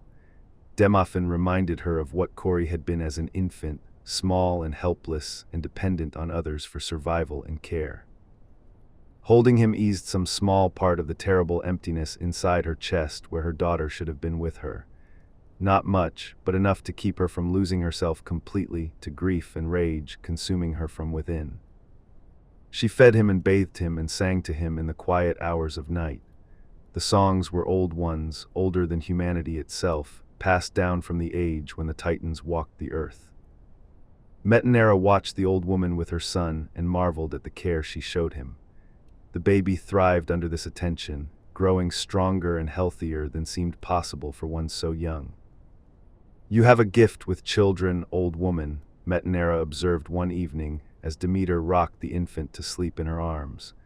I have never seen Demophan so content or peaceful as he is when you hold him like that in your careful hands." Demeter smiled sadly at these words of praise from the mortal woman. If only Metanera knew the truth about who held her precious son in disguised hands. "I had a child once myself," Demeter said quietly, with truth hidden in the careful words she spoke. "I know what it means to love someone more than life itself and fear for their safety every moment of every day." Metanera sat down beside the old woman and looked at her with sympathy evident in her kind face. She had heard fragments of the story about the lost daughter, but had not pressed for details. "Your daughter is fortunate indeed," Metanera said with warmth in her voice and manner toward the old woman. "She is fortunate to have such a mother who loves her so deeply and completely. I hope you find her again someday and can be reunited with her properly as you deserve." "I will find her no matter what," Demeter said with absolute conviction that allowed no room for doubt or alternative outcomes. "Or I will tear the world apart trying to do so, until nothing remains but ruins and memories of what once was here." Something in her tone made Metanera shiver despite the warmth of the room around them. But she said nothing about the strange intensity in the old woman's voice when speaking of her daughter. Days passed in this fashion, with Demeter caring for Demophan while refusing to restore her blessings to the earth. She heard the reports from travelers passing through Eleusis about the famine spreading across all lands. She heard about the deaths and the suffering and the desperation of mortals trying to survive without the harvest. She felt nothing but grim satisfaction that her plan was working as intended to force Zeus's hand. Let them suffer, she thought with hardness that would have shocked those who knew her before. Let them starve and die if that is what it takes to make Zeus understand what he has done. But caring for Demophan softened her heart in small ways despite her determination to remain firm. The child was innocent of any wrongdoing, and yet he would suffer along with all other mortals if the famine continued. She began to think about how she might protect this one family who had shown her kindness when she needed it most. She could not save the entire world, but perhaps she could save those who had sheltered her. An idea came to her one night as she held the sleeping infant in her arms, a way to give Demophan a gift that would protect him from the mortality that claimed all humans eventually. She would make him immortal through divine fire that burned away all that was mortal in his flesh. She would transform him into something more than human, a being who could survive anything the world might throw at him. It was a gift beyond price, one that mortals had sought since the beginning of time without success. She would give it to this child as thanks for his parents' hospitality toward her. That night, when the household slept and no one would witness what she did, Demeter carried Demophan to the hearth fire burning low in the main hall. She held him over the flames and began to chant in words that predated human language entirely. The fire responded to her divine presence and will behind the words. It flared up higher and changed color from red to white hot, burning without consuming wood or producing smoke. She placed the infant directly into the flames and held him there while continuing her chant steadily. The fire washed over his body, burning away his mortality layer by layer like stripping bark from a tree. Demophan did not cry or struggle in the flames that should have killed him instantly. He lay peaceful and still, trusting the hands that held him even in this terrifying situation completely. Each night Demeter repeated this ritual, slowly transforming the child through repeated exposure to the divine fire.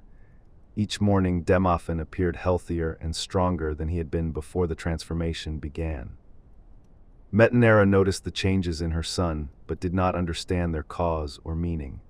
She was simply grateful that he thrived so remarkably under the old woman's care and attention.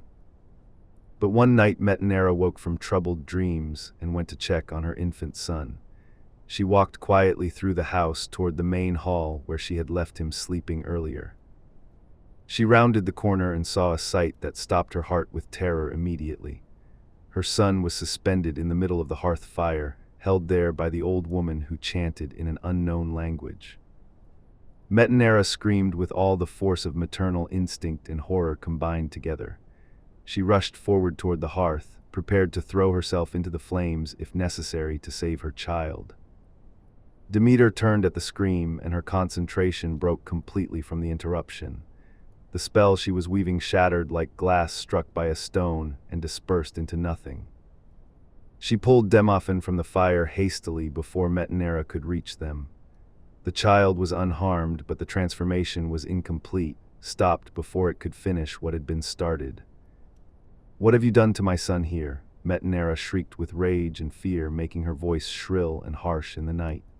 "You were burning him in the fire like a sacrifice to some dark god below the earth's surface." Demeter's disguise fell away like a cloak removed from her shoulders suddenly. She stood revealed in her true form as a goddess, radiant and terrible, and beyond anything mortal in her divine nature.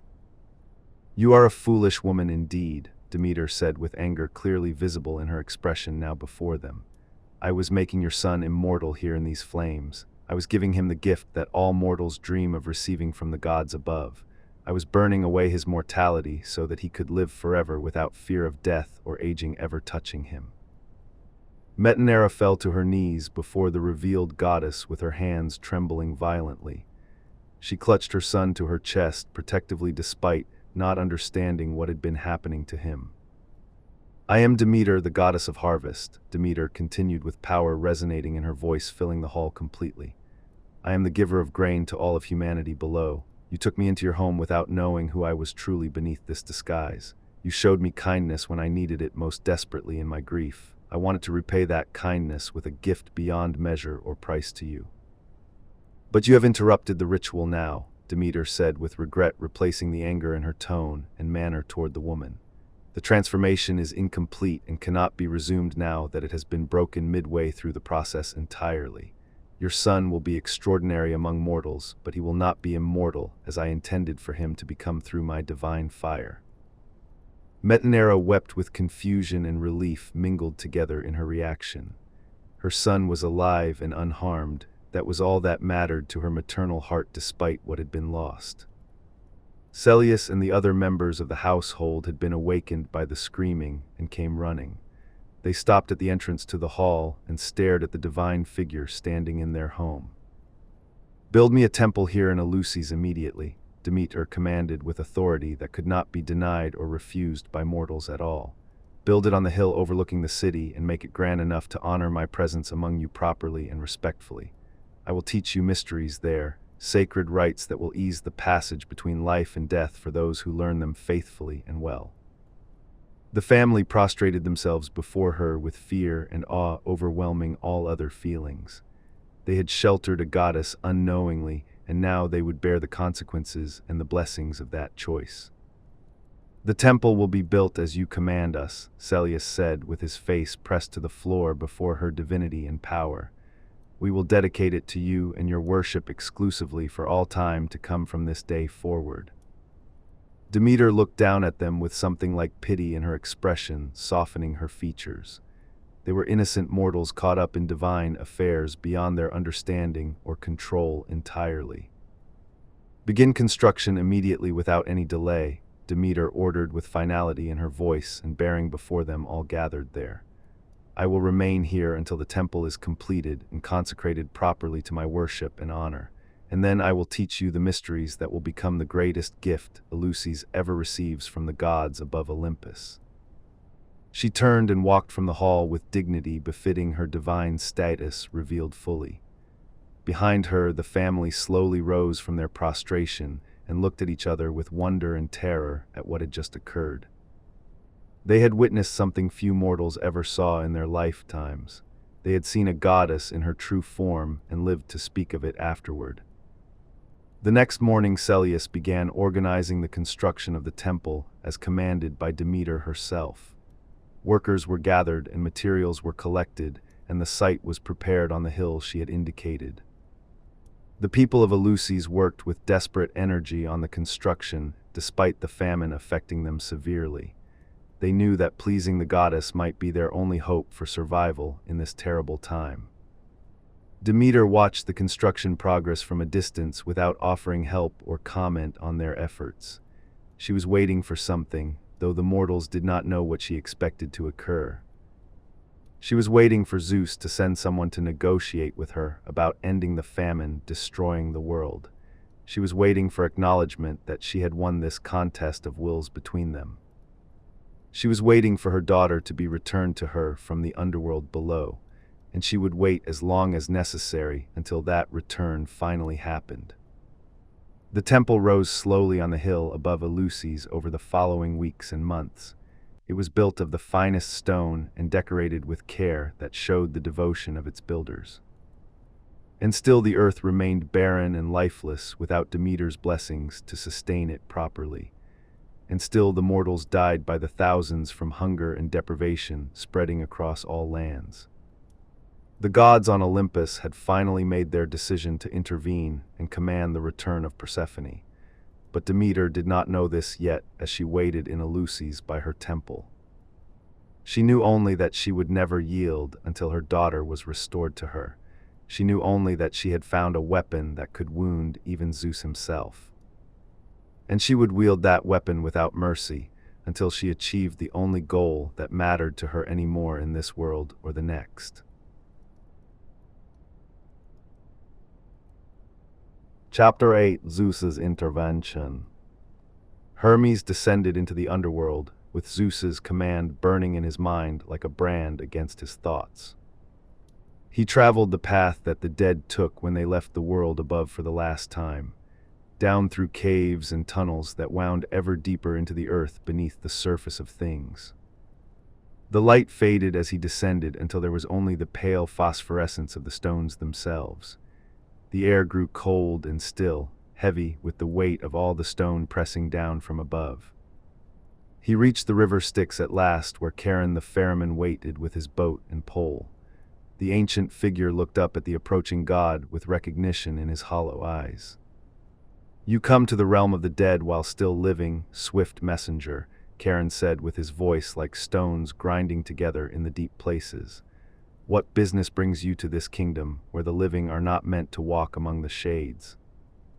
"I carry a message from Zeus to Lord Hades himself," Hermes replied with authority in his voice that commanded respect even here. "I must cross into the realm proper and speak with the king of the dead about matters of great importance to all." Charon gestured toward his boat without further question or delay in his movements. Even here in the underworld, the commands of Zeus carried weight that could not be ignored or refused by anyone. Hermes stepped into the boat, and it rocked slightly under his divine weight against the dark water. Charon pushed off from the shore with his pole, and they glided across the river in silence. The far shore rose up before them in the gloom like the edge of another world entirely.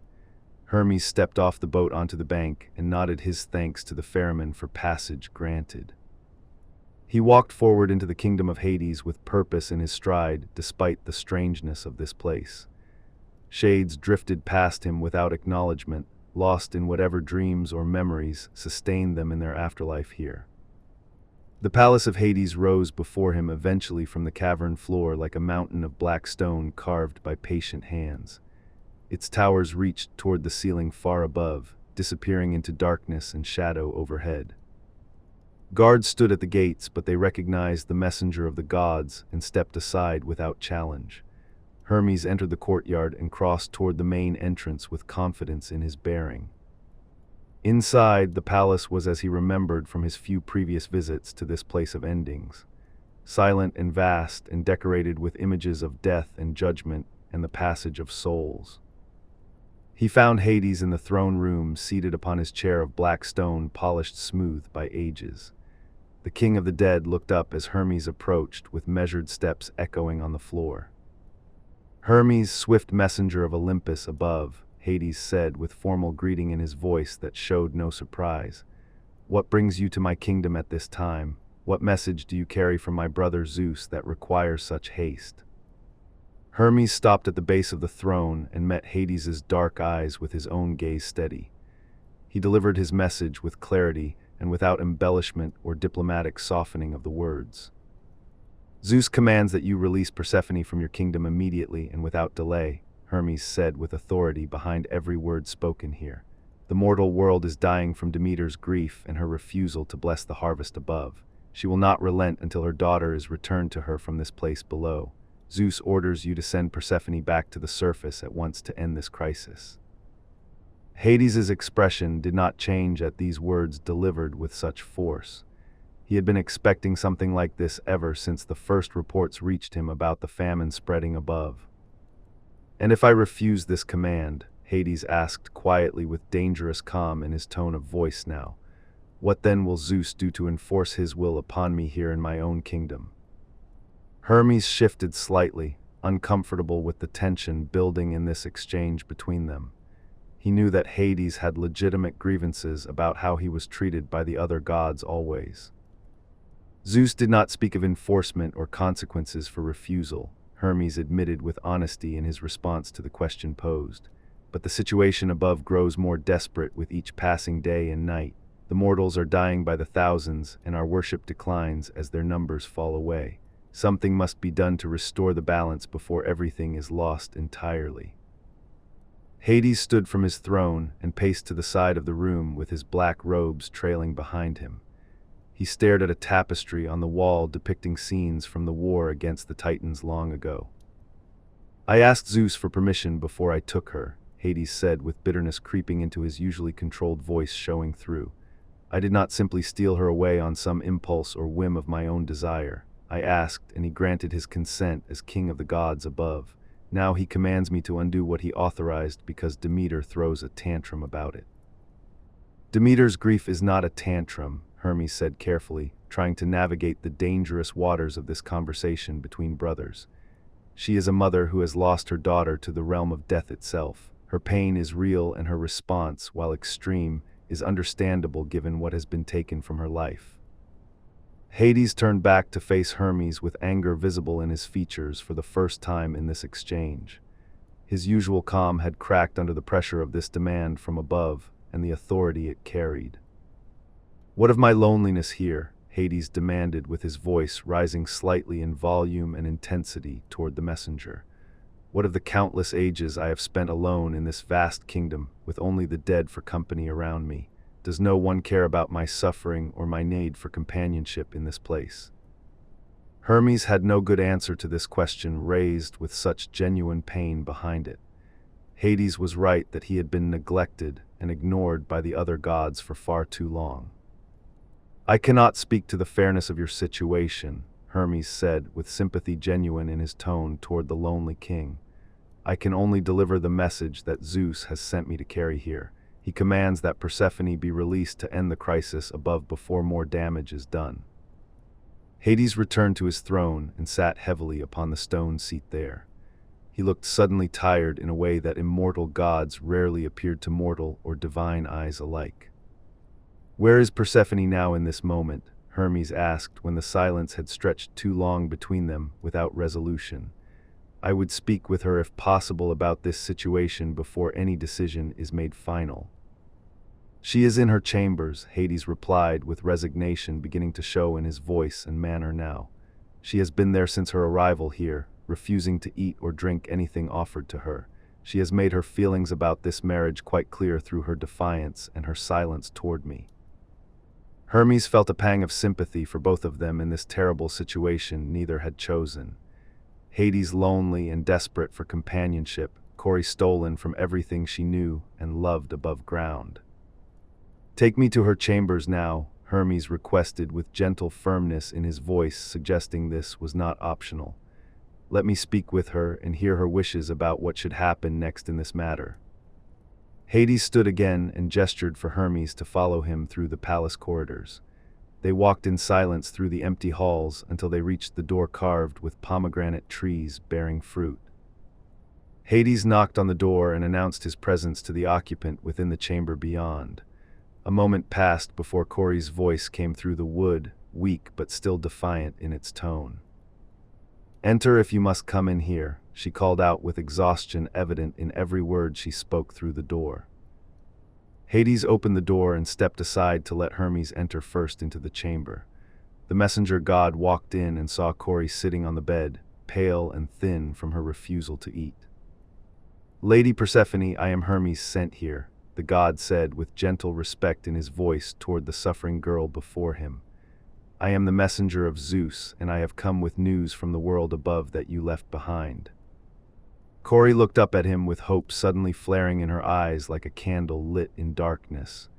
She stood unsteadily and took a step forward toward him with urgency in her movement despite her weakness.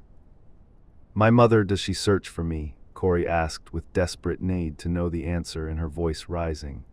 "Does she know where I am here below? Is she coming to bring me back to the surface world?" "Your mother has searched for you without ceasing since the day you were taken," Hermes replied with kindness in his delivery of this news to her.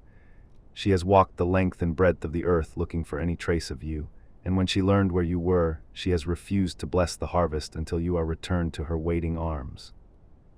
Tears began to flow down Corey's cheeks at these words spoken with such gentle truth. Her mother had not forgotten her or abandoned her to this fate in the darkness below. "The world above is dying from her grief and her refusal," Hermes continued with seriousness in his tone, conveying the urgency now. "The crops have failed, and the mortals are starving by the thousands every day that passes. Zeus has commanded that you be released from this place and return to your mother to end this crisis happening." Corey turned to look at Hades standing in the doorway behind Hermes with his expression unreadable in the shadow. She saw something in his face that might have been regret or sorrow at what he had done to her. "Will you release me from this place now?" Corey asked him directly with her voice steady despite the tears still falling. "Will you obey Zeus's command and let me return to the world above where I belong with my mother?" Hades was silent for a long moment that stretched between them all in the chamber. The weight of his decision hung in the air like something physical and oppressive pressing down on them. "I will release you," Hades said finally with defeat absolute in his voice and bearing before them both. "I will obey Zeus's command and send you back to the surface world above. I will not keep you here against your will when even the King of Gods commands your release from my kingdom." Corey felt relief so powerful it nearly drove her to her knees on the floor. She was going home. She was going to see her mother again after all this time in darkness. "Prepare yourself for the journey back immediately," Hermes said with efficiency, taking over his manner and voice now that the decision was made clear. "I will escort you back to the surface and return you to your mother waiting for you there. This nightmare will finally end for all of you involved in this terrible situation at last." Corey nodded with gratitude and hope flooding through her entire being after so long in despair.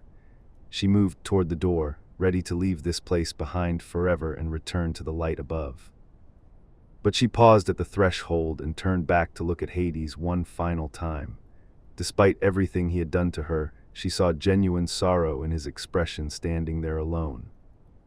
"I hope you find what you need someday," she said quietly with honesty in her words despite her anger. "But it was never going to be me in this dark place below. I belong in the world above with my mother and the sunlight and growing things." Hades inclined his head in acknowledgement of her words without attempting to argue or persuade her otherwise. He had lost and he knew it, and there was nothing more to say between them now. Hermes placed a hand on Corey's shoulder and guided her out of the chamber into the corridor beyond. They walked together through the palace toward the entrance and the journey back to the surface world. Behind them, Hades remained standing alone in the empty chamber that had been prepared for a queen. The decorated walls and the painted ceiling and the fine furnishings all seemed hollow now without anyone to appreciate them. He had been alone for so long in this vast kingdom of the dead beneath the earth. For a brief moment, he had hoped that loneliness would end with Persephone at his side here. But hope had proven to be a cruel companion after all in this place. She was leaving, and he would be alone again, as he had always been before her arrival. He turned and walked slowly back to his throne room to wait for her departure to complete itself. There was nothing else for him to do now but return to his duties and his solitude.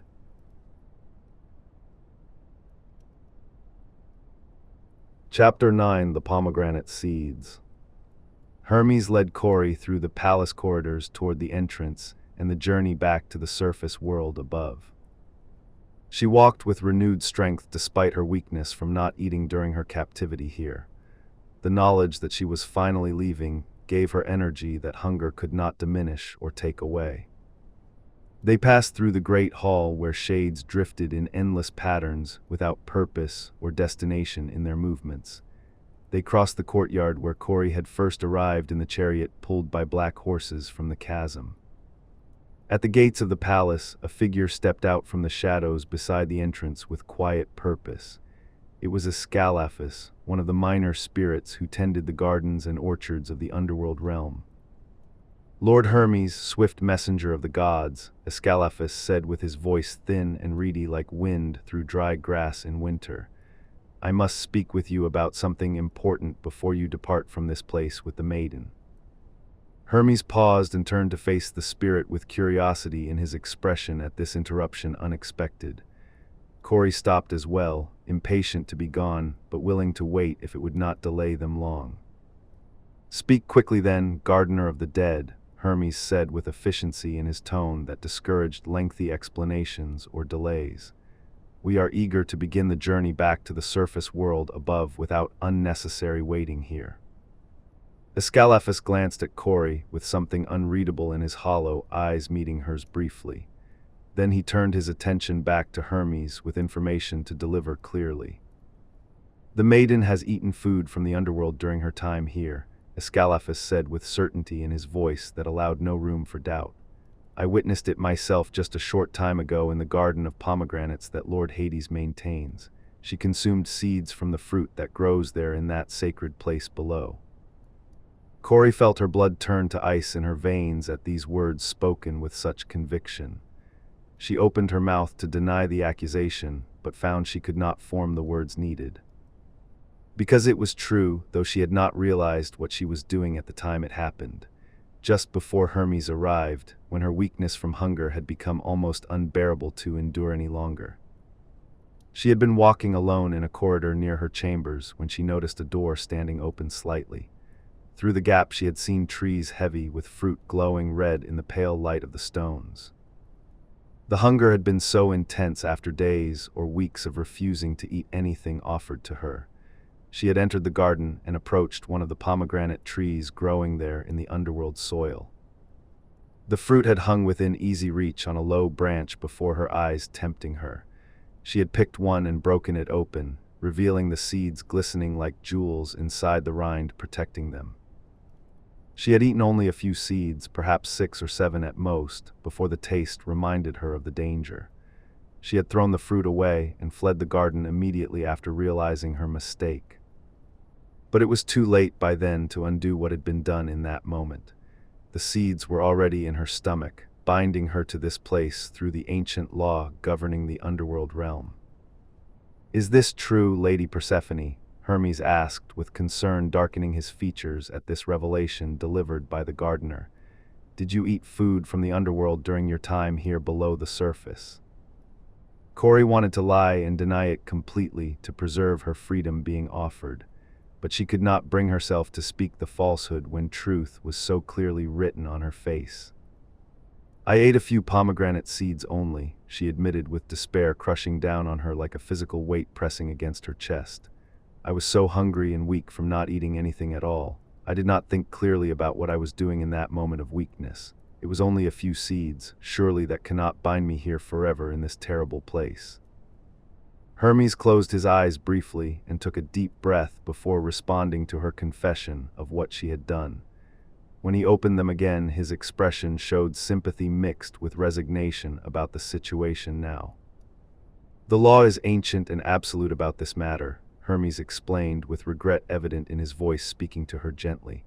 "Anyone who eats food from the realm of the dead becomes bound to that realm permanently. It does not matter if it was 1 seed or 100 seeds consumed. The binding is the same regardless of the amount eaten here." Corey felt tears beginning to stream down her face at this pronouncement of her fate sealed by her own actions. She had been so close to freedom, so close to seeing her mother again and returning to the sunlight above. And now it was all lost because of a few seeds eaten in a moment of hunger and weakness overwhelming her judgment. She sank to her knees on the cold stone floor of the courtyard in despair absolute. Hades emerged from the palace behind them with his expression carefully neutral despite what must have been satisfaction at this turn of events. He walked forward slowly until he stood before the kneeling girl and the messenger god watching this unfold. "The law is as Hermes has stated it to be," Hades said with formality in his voice that showed no triumph or gloating at her binding. "Persephone has eaten from the food of the dead, and therefore she must remain here as queen of the underworld forever. Zeus's command cannot override the ancient laws that govern this realm beneath the earth's surface." Hermes looked between Hades and Corey, with frustration visible in his features at this complication unexpected. He had thought the matter resolved with Hades's agreement to release her to the surface world. "This is trickery and deception, Lord Hades," Hermes accused with anger beginning to show in his tone toward the king of the dead. "You knew about the pomegranate garden, and you knew she was hungry from not eating anything offered. You placed temptation in her path deliberately to bind her here through her own actions taken." "I did no such thing at all," Hades replied with coldness in his voice, denying the accusation made against him directly. "The garden has always existed in the palace as part of my realm's nature. I did not force her to enter it or to eat the fruit growing there freely. She made her own choice in that moment, however unwise it may have been for her freedom." Hermes knew that arguing further would accomplish nothing useful in this situation now. The law was clear, and Persephone had violated it through her own actions, regardless of the circumstances around them. "I must return to Zeus with this news immediately," Hermes said with resignation in his voice, accepting the reality before them all. "He will not be pleased about this development in the situation. Demeter will be even less pleased when she learns that her daughter remains bound to the underworld despite my mission here." "Wait, please do not leave yet," Corey pleaded with desperation in her voice, rising toward the messenger god standing there.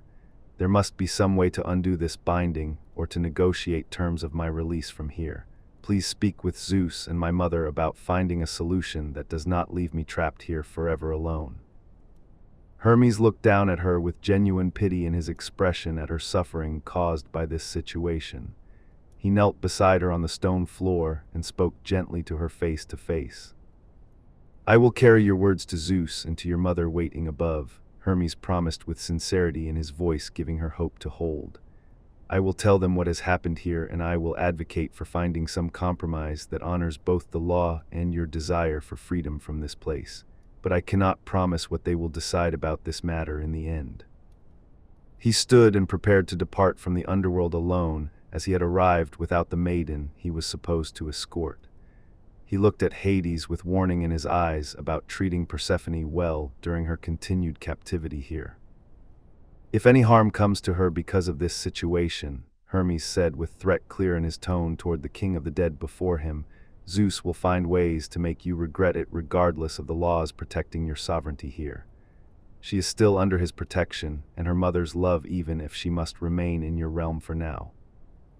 Hades inclined his head in acknowledgement of the warning delivered with such force and conviction. He had no intention of harming Persephone, but he understood that his actions would be watched closely by the gods above. Hermes turned and walked toward the gates of the palace and the path leading back to the surface world. His footsteps echoed in the courtyard and then faded as he disappeared into the darkness beyond the walls. Corey remained kneeling on the stone with tears still flowing down her cheeks at her situation now. She had been so close to freedom, and now it was lost to her through her own foolish actions.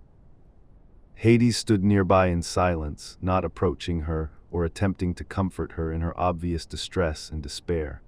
What could he say that would make this better for her in any way at all? Finally he spoke with quiet words that carried across the space between them in the courtyard empty of others. His voice held something that might have been regret or sympathy for what she was feeling now. "I am sorry that it came to this ending," Hades said with honesty in his tone that surprised even himself speaking it aloud. "I did not plan for you to eat the seeds or arrange for it to happen deliberately, but I cannot deny that I am relieved you must remain here now in my kingdom as my queen." Corey looked up at him with anger and sorrow mingled together in her expression, meeting his gaze directly.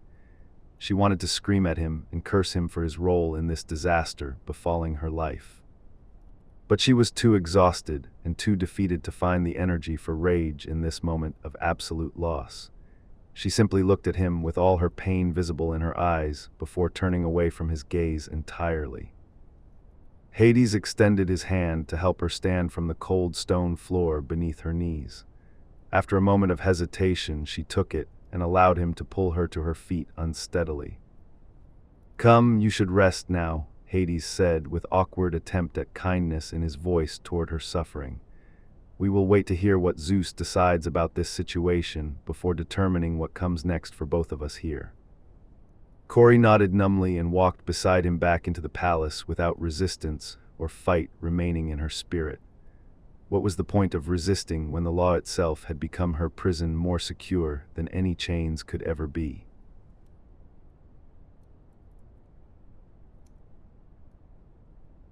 Chapter 10: The Compromise.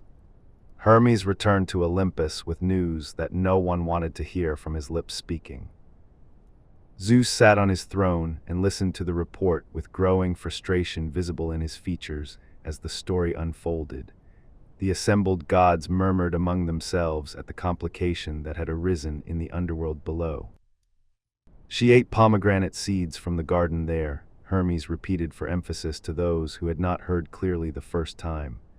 "Only 6 or 7 seeds at most from what she confessed to me, but the law is absolute about food from the realm of the dead binding those who consume it there." "This is unacceptable to all of us," Athena said with her usual clarity of analysis about the situation presented to them. "We commanded Hades to release her, and he agreed to do so freely. This binding through the seeds feels like a deliberate trap set for the maiden despite his denials." "Whether it was deliberate or not does not matter now," Zeus said with weariness in his voice, showing his exhaustion with this entire crisis. "The law is ancient, and even I cannot simply overturn it without causing chaos in the order of things. If we ignore this law, what other laws become negotiable or meaningless in the future ahead?" The gods fell silent at this observation about the implications of simply ignoring the binding law. Zeus was right that maintaining order required respecting the established rules even when they were inconvenient or painful. "So Persephone must remain in the underworld forever," Hera said with resignation in her voice, accepting the reality before them all. "And Demeter will continue to withhold her blessings from the earth in response to this outcome. The mortals will die, and we will lose our worship from them entirely over time passing." Zeus stood from his throne and paced the length of the great hall with his mind working on the problem at hand. There had to be some solution that satisfied both the law and the practical necessity of ending the famine. An idea came to him slowly as he walked back and forth across the polished floor beneath his feet. A compromise that might thread the needle between these competing demands and requirements facing them. "She ate only 6 seeds from the pomegranate fruit," Zeus said aloud as the idea took shape in his mind, becoming clearer. "The law says she must remain in the realm of the dead because she ate food from there, but perhaps the law can be interpreted with some flexibility about the degree of binding created." The gods looked at each other with confusion about where Zeus was going with this line of reasoning. Athena's eyes brightened as she began to understand the compromise he was proposing to them. "You mean to divide her time between the realms somehow," Athena said with understanding dawning in her expression at the elegant solution proposed. "She ate 6 seeds, so perhaps she spends 6 months in the underworld and the remaining months above with her mother on the surface." "Exactly right, wise daughter of mine," Zeus confirmed with satisfaction at having found a solution that might work for everyone involved. "The law is satisfied because she remains bound to the underworld for part of each year forever. Demeter is satisfied because her daughter returns to her for the other part of each year predictably. And the mortals are saved because Demeter will restore her blessings during the time Persephone is with her above." Hermes nodded slowly as he considered the implications of this arrangement proposed before them. It was not perfect for anyone involved in this terrible situation they had created. Persephone would never be fully free from the underworld as she wished to be completely. Demeter would never have her daughter with her constantly as she desired most deeply. Hades would have his queen only part of the year rather than all of it. But it was better than any of the alternatives they faced without this compromise between the extremes. It was a solution that gave something to everyone while denying them everything they truly wanted in the end. "Will Demeter accept this arrangement from us?" Hera asked with doubt in her voice about whether the grieving mother would agree. She has been absolute in her demands for her daughter's complete return without conditions or limitations placed upon it. "She will accept it because she must," Zeus said with authority in his voice that brooked no argument against his decision made. "The alternative is that Persephone remains in the underworld permanently and Demeter never sees her again at all. This compromise gives her 6 months with her daughter every year, which is better than nothing at all forever." Zeus turned to Hermes and gestured for him to prepare for another journey to deliver this decision. The messenger god nodded and readied himself for the difficult conversations ahead of him. "Go first to Demeter in Eleusis where she waits," Zeus commanded with clarity in his instructions to the messenger god before him. "Tell her of the compromise I have decreed about her daughter's time divided between the realms. Make clear that this is the only solution possible that honors both the ancient law and her desire for reunion. And then go to the underworld again," Zeus continued with his commands to Hermes standing ready to depart. "Tell Hades and Persephone of this arrangement that will govern their lives from this moment forward into eternity. Make them understand that this compromise is final and not subject to further negotiation or appeal to me." Hermes bowed and departed from Olympus to carry out these instructions given to him. He descended first to Eleusis, where Demeter waited in her temple being constructed on the hill above the city. She stood alone in the partially completed structure, looking out over the dying fields below her vantage point. The earth was brown and barren as far as the eye could see in all directions spreading outward. "Great Demeter, I bring news from Zeus," Hermes announced as he approached her standing there in solitude and grief. "It concerns your daughter Persephone and the terms of her release from the underworld below." Demeter turned to face him with hope and fear warring in her expression at his words spoken. She had been waiting for news of her daughter's return for what felt like an eternity passing slowly. "Tell me quickly what has been decided," Demeter said with urgency in her voice demanding immediate information from him. "Is my daughter free to return to me now? Can I hold her again and end this nightmare that has consumed everything?" Hermes delivered the news of the pomegranate seeds, with gentle words trying to soften the blow of this revelation. Demeter's expression crumbled as she understood that her daughter had become bound to the underworld through her own actions taken. "But Zeus has decreed a compromise that allows for her partial return," Hermes continued quickly before Demeter's grief could overwhelm her completely in despair. "Because she ate only 6 seeds, she will spend 6 months of each year in the underworld with Hades as his queen. The remaining 6 months she will spend here with you on the surface in the light." Demeter stared at him with disbelief at this solution proposed by Zeus as final. Her daughter would be divided between the two realms, never fully hers or fully Hades's in perpetuity ahead. "This is not what I demanded from them," Demeter said with anger beginning to replace the initial shock at the news delivered. "I demanded her complete return without conditions or limitations placed upon her freedom to be with me. This is the only solution that honors both the law and your desire," Hermes explained with patience in his voice trying to help her accept reality. "The law binds her to the underworld because she ate food from there, but the compromise allows her to return to you for half of each year regularly. It is better than losing her forever to the darkness below." Demeter turned away from him and looked out over the dying earth stretching away below the temple's position. She thought of her daughter trapped in that terrible place, alone and afraid in the realm of the dead. 6 months with her every year was not enough time together. It was a pale shadow of what they had shared before the abduction tore them apart violently. But it was better than never seeing her again at all in eternity. It was better than her daughter remaining permanently in that sunless kingdom beneath the earth forever. "I accept this compromise from Zeus," Demeter said finally with resignation heavy in her voice speaking the words aloud. "I will restore my blessings to the earth during the 6 months when Persephone is with me here. But during the 6 months when she is below with Hades, the earth will know my grief through barrenness and cold without growth." Hermes nodded understanding at this condition she placed on her acceptance of the arrangement. It was fair, in its way, that the world would reflect her emotional state during the separation from her daughter. "So it shall be then," Hermes agreed, with acceptance of her terms stated clearly to him.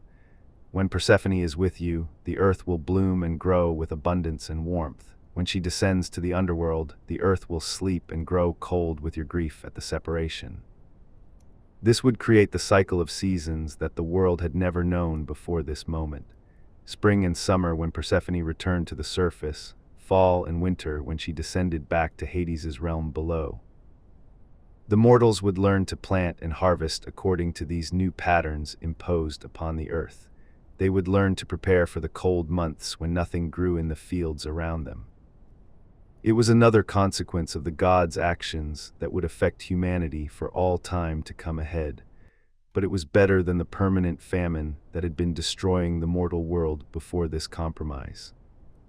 Hermes left Demeter standing in her temple and descended once more to the underworld below the surface. He found Hades and Persephone in the throne room, waiting for news of what had been decided above. "Zeus has decreed a compromise about your situation," Hermes announced to them, both standing there together in the vast chamber. "Persephone will spend 6 months of each year here in the underworld as your queen, Lord Hades. The remaining 6 months she will spend on the surface with her mother Demeter in the light." Persephone felt relief and sorrow mixed together at this pronouncement of her fate divided between the realms. She would see her mother again, which was more than she had dared hope for after eating the seeds. But she would never be fully free from this place that terrified her so deeply. She would return here every year, descending into the darkness to rule beside Hades for half of her existence. Hades showed no reaction to this decision made without consulting him about his preferences. He had expected something like this once Zeus became involved in negotiating between the extremes. "When does this arrangement begin?" Hades asked with practical concern about the timing of the transitions between realms. "When must Persephone depart for the surface to be with her mother?" "Immediately," Hermes replied with firmness in his voice, making the timeline clear to them both. "She has been here long enough already during this crisis above. She should return to Demeter now to begin the healing of the earth from the damage done. In 6 months' time, she will return here to fulfill her obligations as queen of this realm." Persephone nodded acceptance of this timeline given to her by divine decree. She was ready to leave this place immediately and see her mother again after so long apart. Hades stood from his throne and approached Persephone with something unreadable in his expression facing her. He stopped before her and spoke quietly so that only she could hear his words. "I will wait for your return," Hades said with sincerity in his voice that surprised her after everything between them. "And when you come back here, I will try to make this kingdom less terrible for you to bear. You are bound to me now for half of each year, but that does not mean it must be a punishment or a prison forever." Persephone looked at him with confusion at this unexpected gentleness in his manner toward her now. She did not know how to respond to this promise made with such quiet conviction. She settled for a small nod of acknowledgement before turning to follow Hermes toward the exit.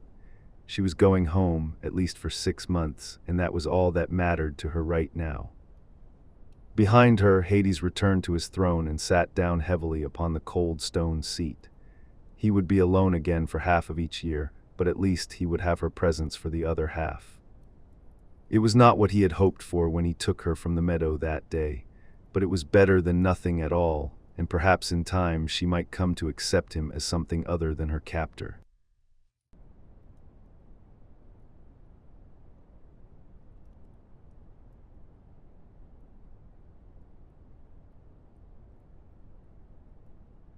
Chapter 11: The Return and Restoration. Hermes led Persephone back through the paths of the underworld toward the surface world above them. They crossed the river Styx in Charon's boat without speaking between them during the journey across dark water. The ferryman pushed them along with his pole and said nothing about this unusual passenger returning to life. They climbed through the tunnels and caves that wound upward through layers of stone and earth above. The air grew warmer as they ascended, less heavy with the weight of death and ending. Light began to filter down from above as they approached the opening to the surface world. real light, not the pale phosphorescence of the underworld stones, but actual sunlight streaming down from the sky. Persephone felt tears beginning to flow as she saw that light growing brighter with each step upward.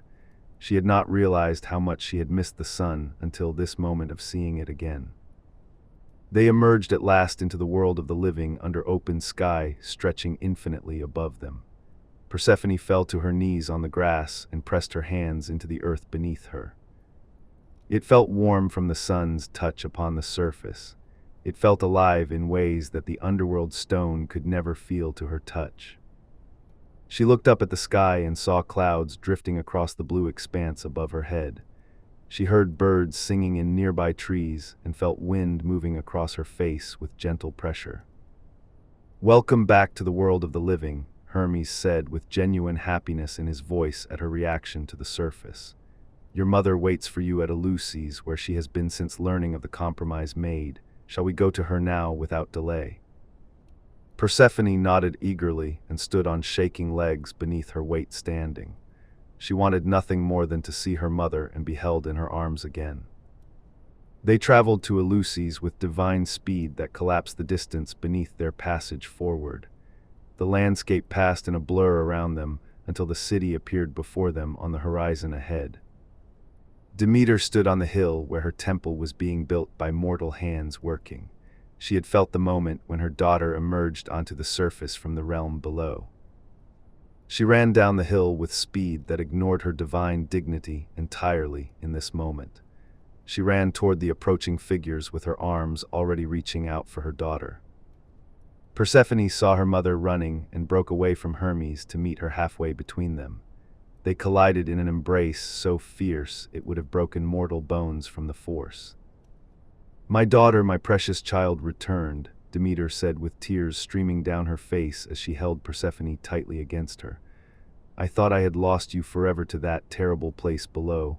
I thought I would never feel you in my arms again like this." "Mother, I missed you so much," Persephone replied with her own tears falling freely now without restraint or shame. "I was so afraid down there in the darkness alone. I called for you every day, but you could not hear me crying out." They held each other and wept together for long moments without caring who might see them in this state. The pain of separation and the joy of reunion mingled together into something too powerful for words alone. Finally, they pulled back slightly to look at each other's faces clearly in the sunlight falling on them.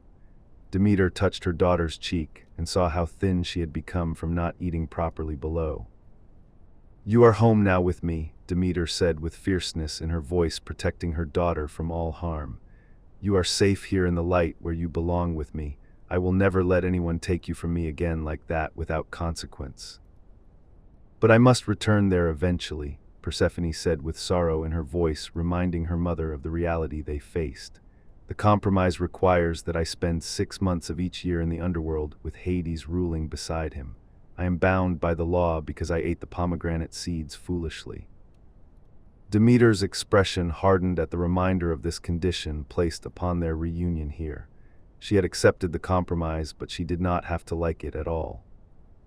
"When the time comes for you to return there," Demeter said with determination in her tone about what would happen then, "I will make the earth reflect my grief at losing you again. The world will know what it means to separate a mother from her daughter through the seasons changing." Persephone understood what her mother meant by this promise made with such conviction. The earth would suffer when she descended, would flourish when she returned to the surface with her mother. It seemed fitting in a way that the world should bear witness to their separation and reunion through observable changes. The mortals would learn these patterns and adapt their lives accordingly to the rhythm imposed. Hermes approached them carefully, not wanting to intrude on their reunion, but needing to complete his duties assigned. He cleared his throat gently to get their attention focused on him. "Lady Demeter, the compromise requires that you restore your blessings to the earth now," Hermes reminded her with diplomatic gentleness in his delivery of this requirement. "The mortals have suffered greatly during the famine caused by your withdrawal of divine favor. They need your help to survive the damage already done to the harvest." Demeter looked around at the landscape stretching away from where they stood together. The fields were brown and dead, the the trees bare of leaves and fruit entirely. The damage was extensive and would take time to repair even with her full power directed toward healing. But she would do it because her daughter was with her now, and the bargain must be honored. She raised her arms toward the sky above them and called upon her divine power fully. The earth responded immediately to her presence, and her will directed into the soil. Green shoots began to emerge from the brown earth in waves spreading outward from where she stood. The trees began to bud and then to bloom, with flowers appearing in moments. The grass grew thick and lush beneath their feet standing upon it. The grain in the fields rose up tall and golden as it had been before the famine started. Fruit appeared on the branches, heavy and ripe for harvest by mortal hands waiting. The entire landscape transformed before their eyes from death to abundant life within minutes. The mortals in Eleusis and beyond saw this miracle occurring across their lands spreading. They fell to their knees in gratitude and wonder at the restoration of the harvest. They understood that something had changed in the divine realm above them watching. They did not know the full story yet, but they knew their prayers had been answered finally. "The earth will bloom like this when you are with me," Demeter explained to her daughter standing beside her watching the transformation happen. "Spring will come when you return from below, and summer will follow with growth and abundance everywhere. The world will celebrate your presence here with me on the surface in the light. But when you must return to the underworld again," Demeter continued with sadness entering her voice at the thought of separation coming, "the earth will sleep and grow cold with my grief at your absence. Fall will strip the trees bare, and winter will freeze the ground solid beneath mortal feet walking. The world will mourn with me until you return again in the cycle." Persephone nodded understanding at this pattern that would govern the world from this moment forward into eternity. She was the cause of the seasons now, her movement between the realms creating the cycle of growth and death. It was a heavy burden to carry, knowing that her absence would cause suffering to the mortals, but it was also a kind of power that she had not possessed before this terrible journey. She was no longer simply Cori, the maiden gathering flowers in meadows without purpose. She had become Persephone, queen of the underworld and bringer of spring to the surface world. She had been transformed by her experience in ways she was only beginning to understand fully. She had lost her innocence, but gained knowledge of both life and death in exchange. Hermes departed after delivering his final messages to them, both standing there together. He returned to Olympus to report that the compromise had been accepted and the earth was being restored. Demeter and Persephone walked together through the renewed landscape surrounding them on all sides. They spoke of everything that had happened during their separation from each other's company. Persephone told her mother about the underworld and its vast caverns filled with the dead wandering. She spoke of Hades and his loneliness and his palace of black stone beneath the earth. She told of her fear and her defiance and her refusal to eat until hunger had overwhelmed her judgment. She explained about the pomegranate seeds and how she had bound herself through her own weakness. Demeter listened to all of this with pain visible in her expression at what her daughter had endured. She held Persephone close and promised that the remaining time would be different from what had come before.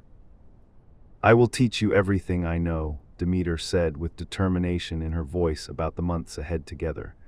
"I will show you the mysteries of growth and harvest and the cycle of life itself. You will carry this knowledge with you when you must descend again to that dark place." And so the teaching began in earnest between mother and daughter reunited at last. Demeter showed Persephone how to bless the fields and call forth abundance from soil. She taught her the names of every plant and their properties and uses for mortals below. She explained the rhythms of planting and harvest and how to read the signs in nature. Persephone learned eagerly, soaking up this knowledge like dry earth soaking up rain after drought. She wanted to understand her mother's power so that she could carry it with her always. They walked through forests and across meadows together as they had done before the abduction changed everything. But it was different now, changed by what had happened and what would happen again. Persephone was no longer the innocent maiden she had been gathering flowers without care. She had seen death and darkness and had survived them both through her own strength. She had become someone new, someone who understood both the light and the shadow in the world. She was Persephone now in truth, not just in the name that Hades had given her. The mortals of Eleusis watched the goddess and her daughter walking among them with awe and reverence. They understood that something sacred had occurred, something that would change the world forever. Demeter began to teach select mortals the mysteries that she had promised when she first revealed herself to them. Sacred rites that would ease the passage between life and death for those who learned them. The Eleusinian Mysteries grew from these teachings given in the temple being built on the hill. Initiates came from across the Greek world to learn these secrets from the goddess herself.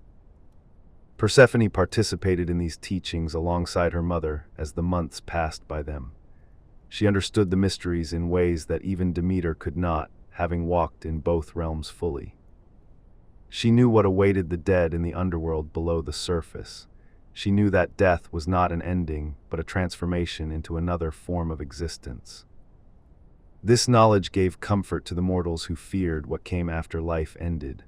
They learned that the goddess who ruled below had once been like them, had feared the darkness but survived it.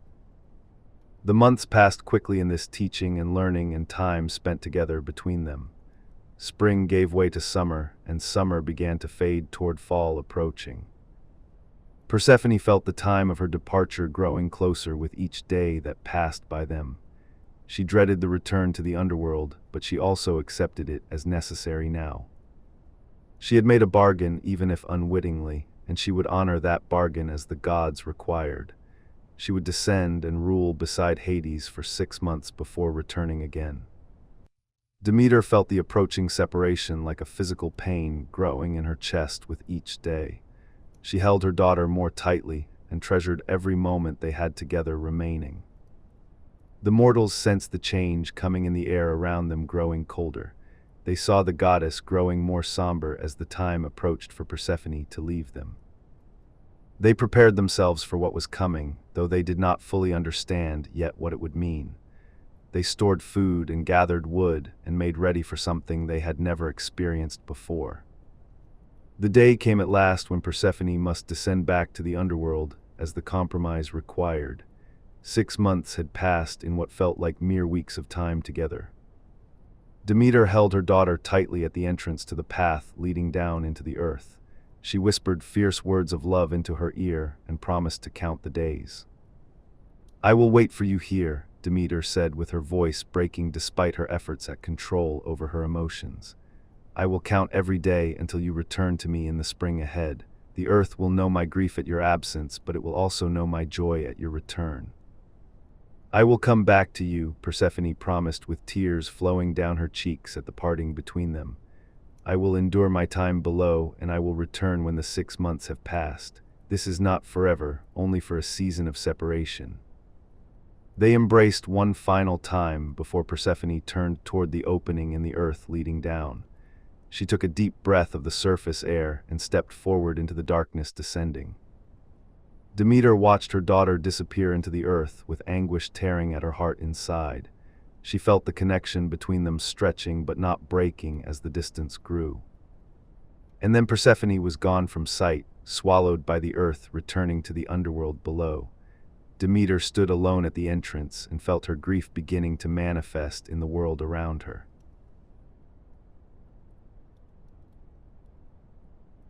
Chapter 12: The First Winter. The earth responded to Persephone's departure immediately, as Demeter had promised it would do in her grief. The leaves began to change color on the trees surrounding Eleusis and beyond across the landscape. Green gave way to red and gold, and orange in waves spreading outward from where Demeter stood. The temperature dropped noticeably as the sun seemed to lose its warmth upon the surface. A chill entered the air that mortals had never felt before in their lifetimes. The leaves that had changed color began to fall from the branches in great cascades drifting down. They covered the ground in layers of color that would soon turn brown and brittle. The grass stopped growing and began to fade from green to yellow to brown beneath mortal feet. The flowers closed their petals and withered on their stems without opening again. The mortals watched this transformation with growing concern about what was happening around them. They had never seen the earth behave this way before in all their lives. They came to Demeter's temple on the hill to ask what was occurring and what they should do. She stood before them with sorrow visible in her features as she explained what would happen now. "My daughter has returned to the underworld below us," Demeter said with her voice heavy with grief at the separation from Persephone. "She will remain there for 6 months as the compromise between the gods requires of her. During this time of her absence from me, the earth will sleep and grow cold with my sorrow." "This is the fall season arriving now," Demeter continued with explanation for what the mortals were witnessing around them. "The earth prepares itself for winter that will follow after this. You must harvest what crops remain in your fields before the cold destroys them completely. You must gather food and wood and prepare for months when nothing will grow." The mortals listened with fear growing in their hearts at this prophecy spoken by the goddess. They had never experienced such conditions before and did not know how to prepare properly. Demeter taught them what they would need to survive the coming winter months ahead. She showed them how to store grain and preserve food so it would last through the cold. She taught them to build better shelters that would keep out the wind and cold more effectively. She showed them how to prepare for months when the sun would be weak and the days would be short. The mortals worked frantically to prepare themselves before the full force of winter arrived upon them. They harvested their fields and stored everything they could gather in granaries and storehouses. They slaughtered animals to preserve the meat for the months ahead when grazing would be impossible. They gathered wood from the forests and stacked it near their homes for burning. They watched the earth continue its transformation into something they did not recognize from before. The trees stood bare against the sky with their branches like skeletal fingers reaching upward. The streams began to slow and then to freeze solid with ice covering their surfaces. The ponds and lakes became hard enough to walk upon without breaking through. Snow began to fall from the sky in white flakes that accumulated on the ground. It covered everything in a blanket of cold that muffled sound and made the world seem dead. The mortals huddled in their homes around fires burning in hearths for warmth. They ate sparingly from their stores, uncertain how long this winter would last before it ended. They told stories and sang songs to keep their spirits up during the darkness and cold. They spoke of Persephone and her mother and the cycle that now governed their lives. The children who had never known winter before were frightened by the cold and the snow. Their parents comforted them and explained that spring would come again when Persephone returned.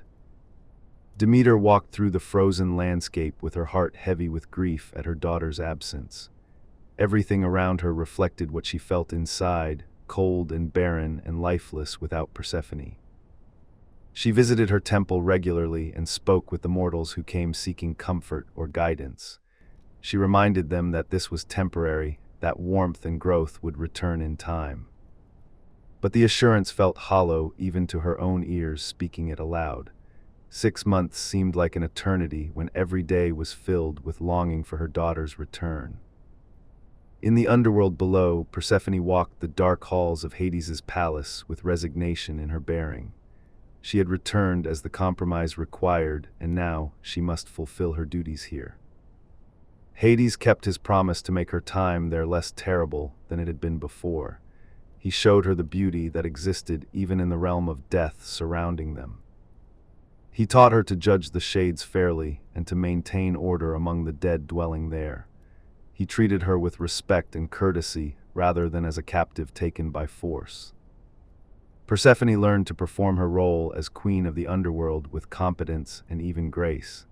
She discovered that she could find purpose here despite not wanting to be in this place.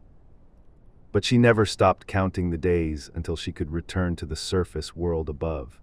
She never stopped longing for her mother and the sun and the green growing things. The months passed slowly for both of them, separated by the layers of earth between. Demeter counted the days in the cold above, while Persephone counted them in the darkness below.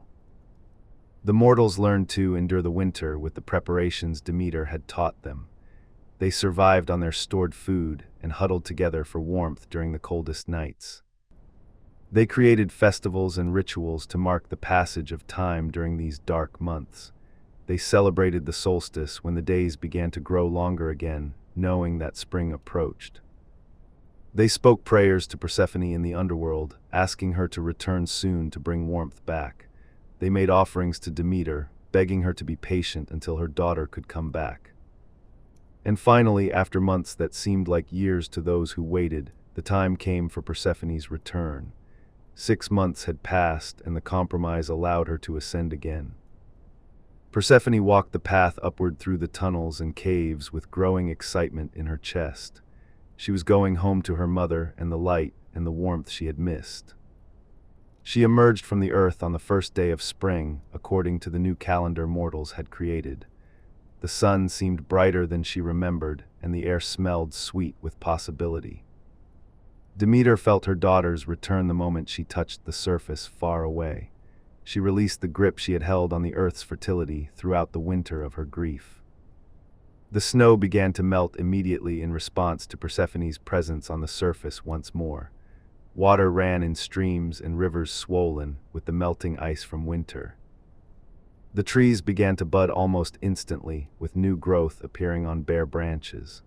The grass pushed up through the thawing ground in green shoots reaching for the sun. Flowers bloomed across the landscape in waves of color spreading outward from where Persephone walked. The earth celebrated her return with abundance and warmth and renewed life everywhere. The mortals emerged from their homes and saw the transformation occurring around them with joy. They had survived the first winter, and now they witnessed the first spring returning to them. They understood the pattern now that would govern their lives from this moment forward. When Persephone was with Demeter, the earth would bloom and grow with warmth and abundance.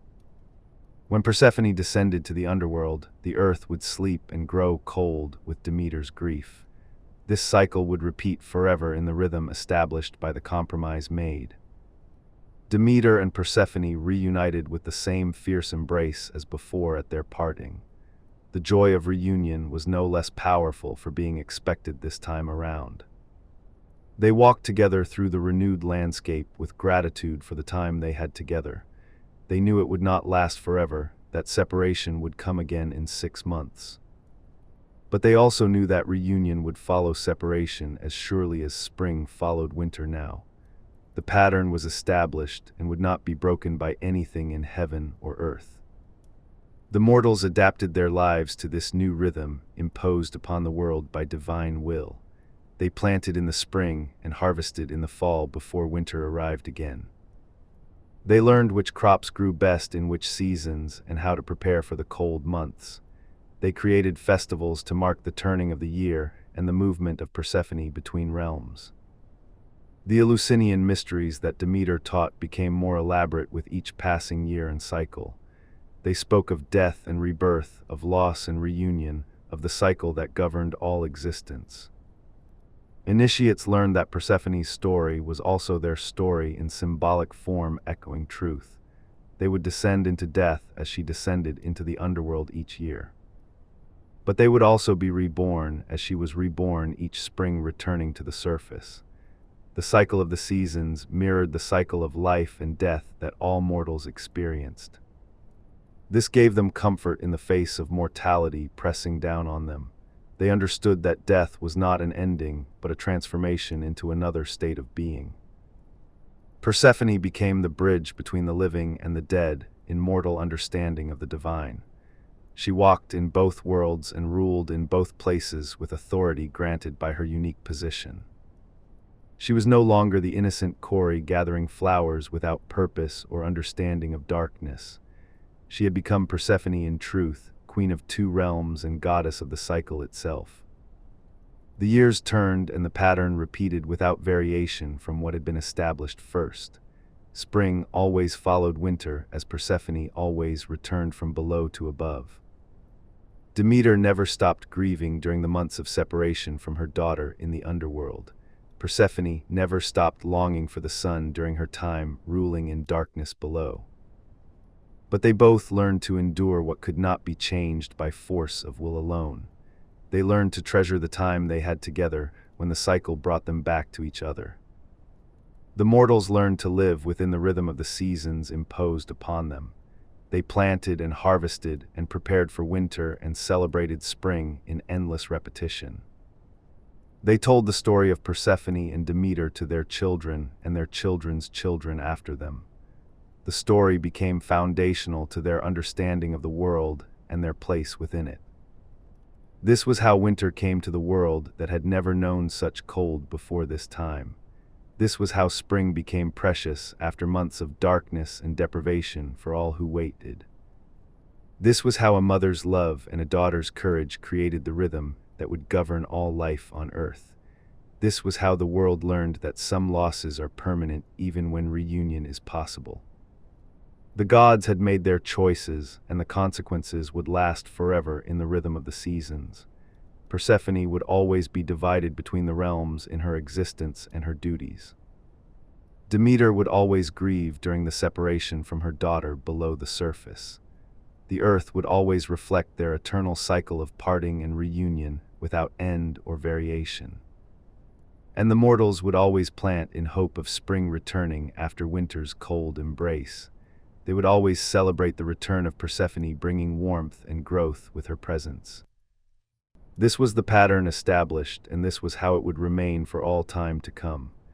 The seasons would turn, and the cycle would continue as long as the earth endured beneath the sky.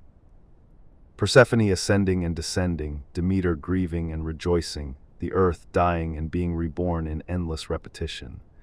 This was the gift and the curse of that day in the meadow long ago. This was the price of Zeus's decision and Hades's loneliness and Demeter's fierce love protecting her daughter. This was the world as it was, and as it would always be from that moment forward. The seasons turned and would continue turning forever in the pattern established by these ancient events. Spring would always follow winter as surely as Persephone would always return from darkness to light. And in this certainty, the mortals found comfort enough to endure the cold months when the earth slept. They knew that spring would come again because Persephone would rise bringing life with her return.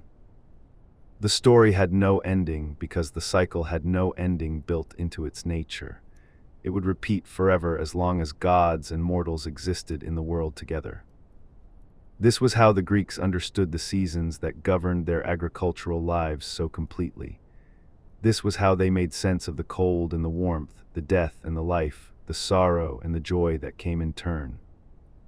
Persephone would always walk between the worlds in her divided existence and dual nature, and the world would always turn with her movement between the light and the darkness in eternal rhythm. And this is where the story ends for now. Thank you for watching or listening. We hope you enjoyed this video about Persephone. Subscribe and leave us a comment if you want, and see you in the next video.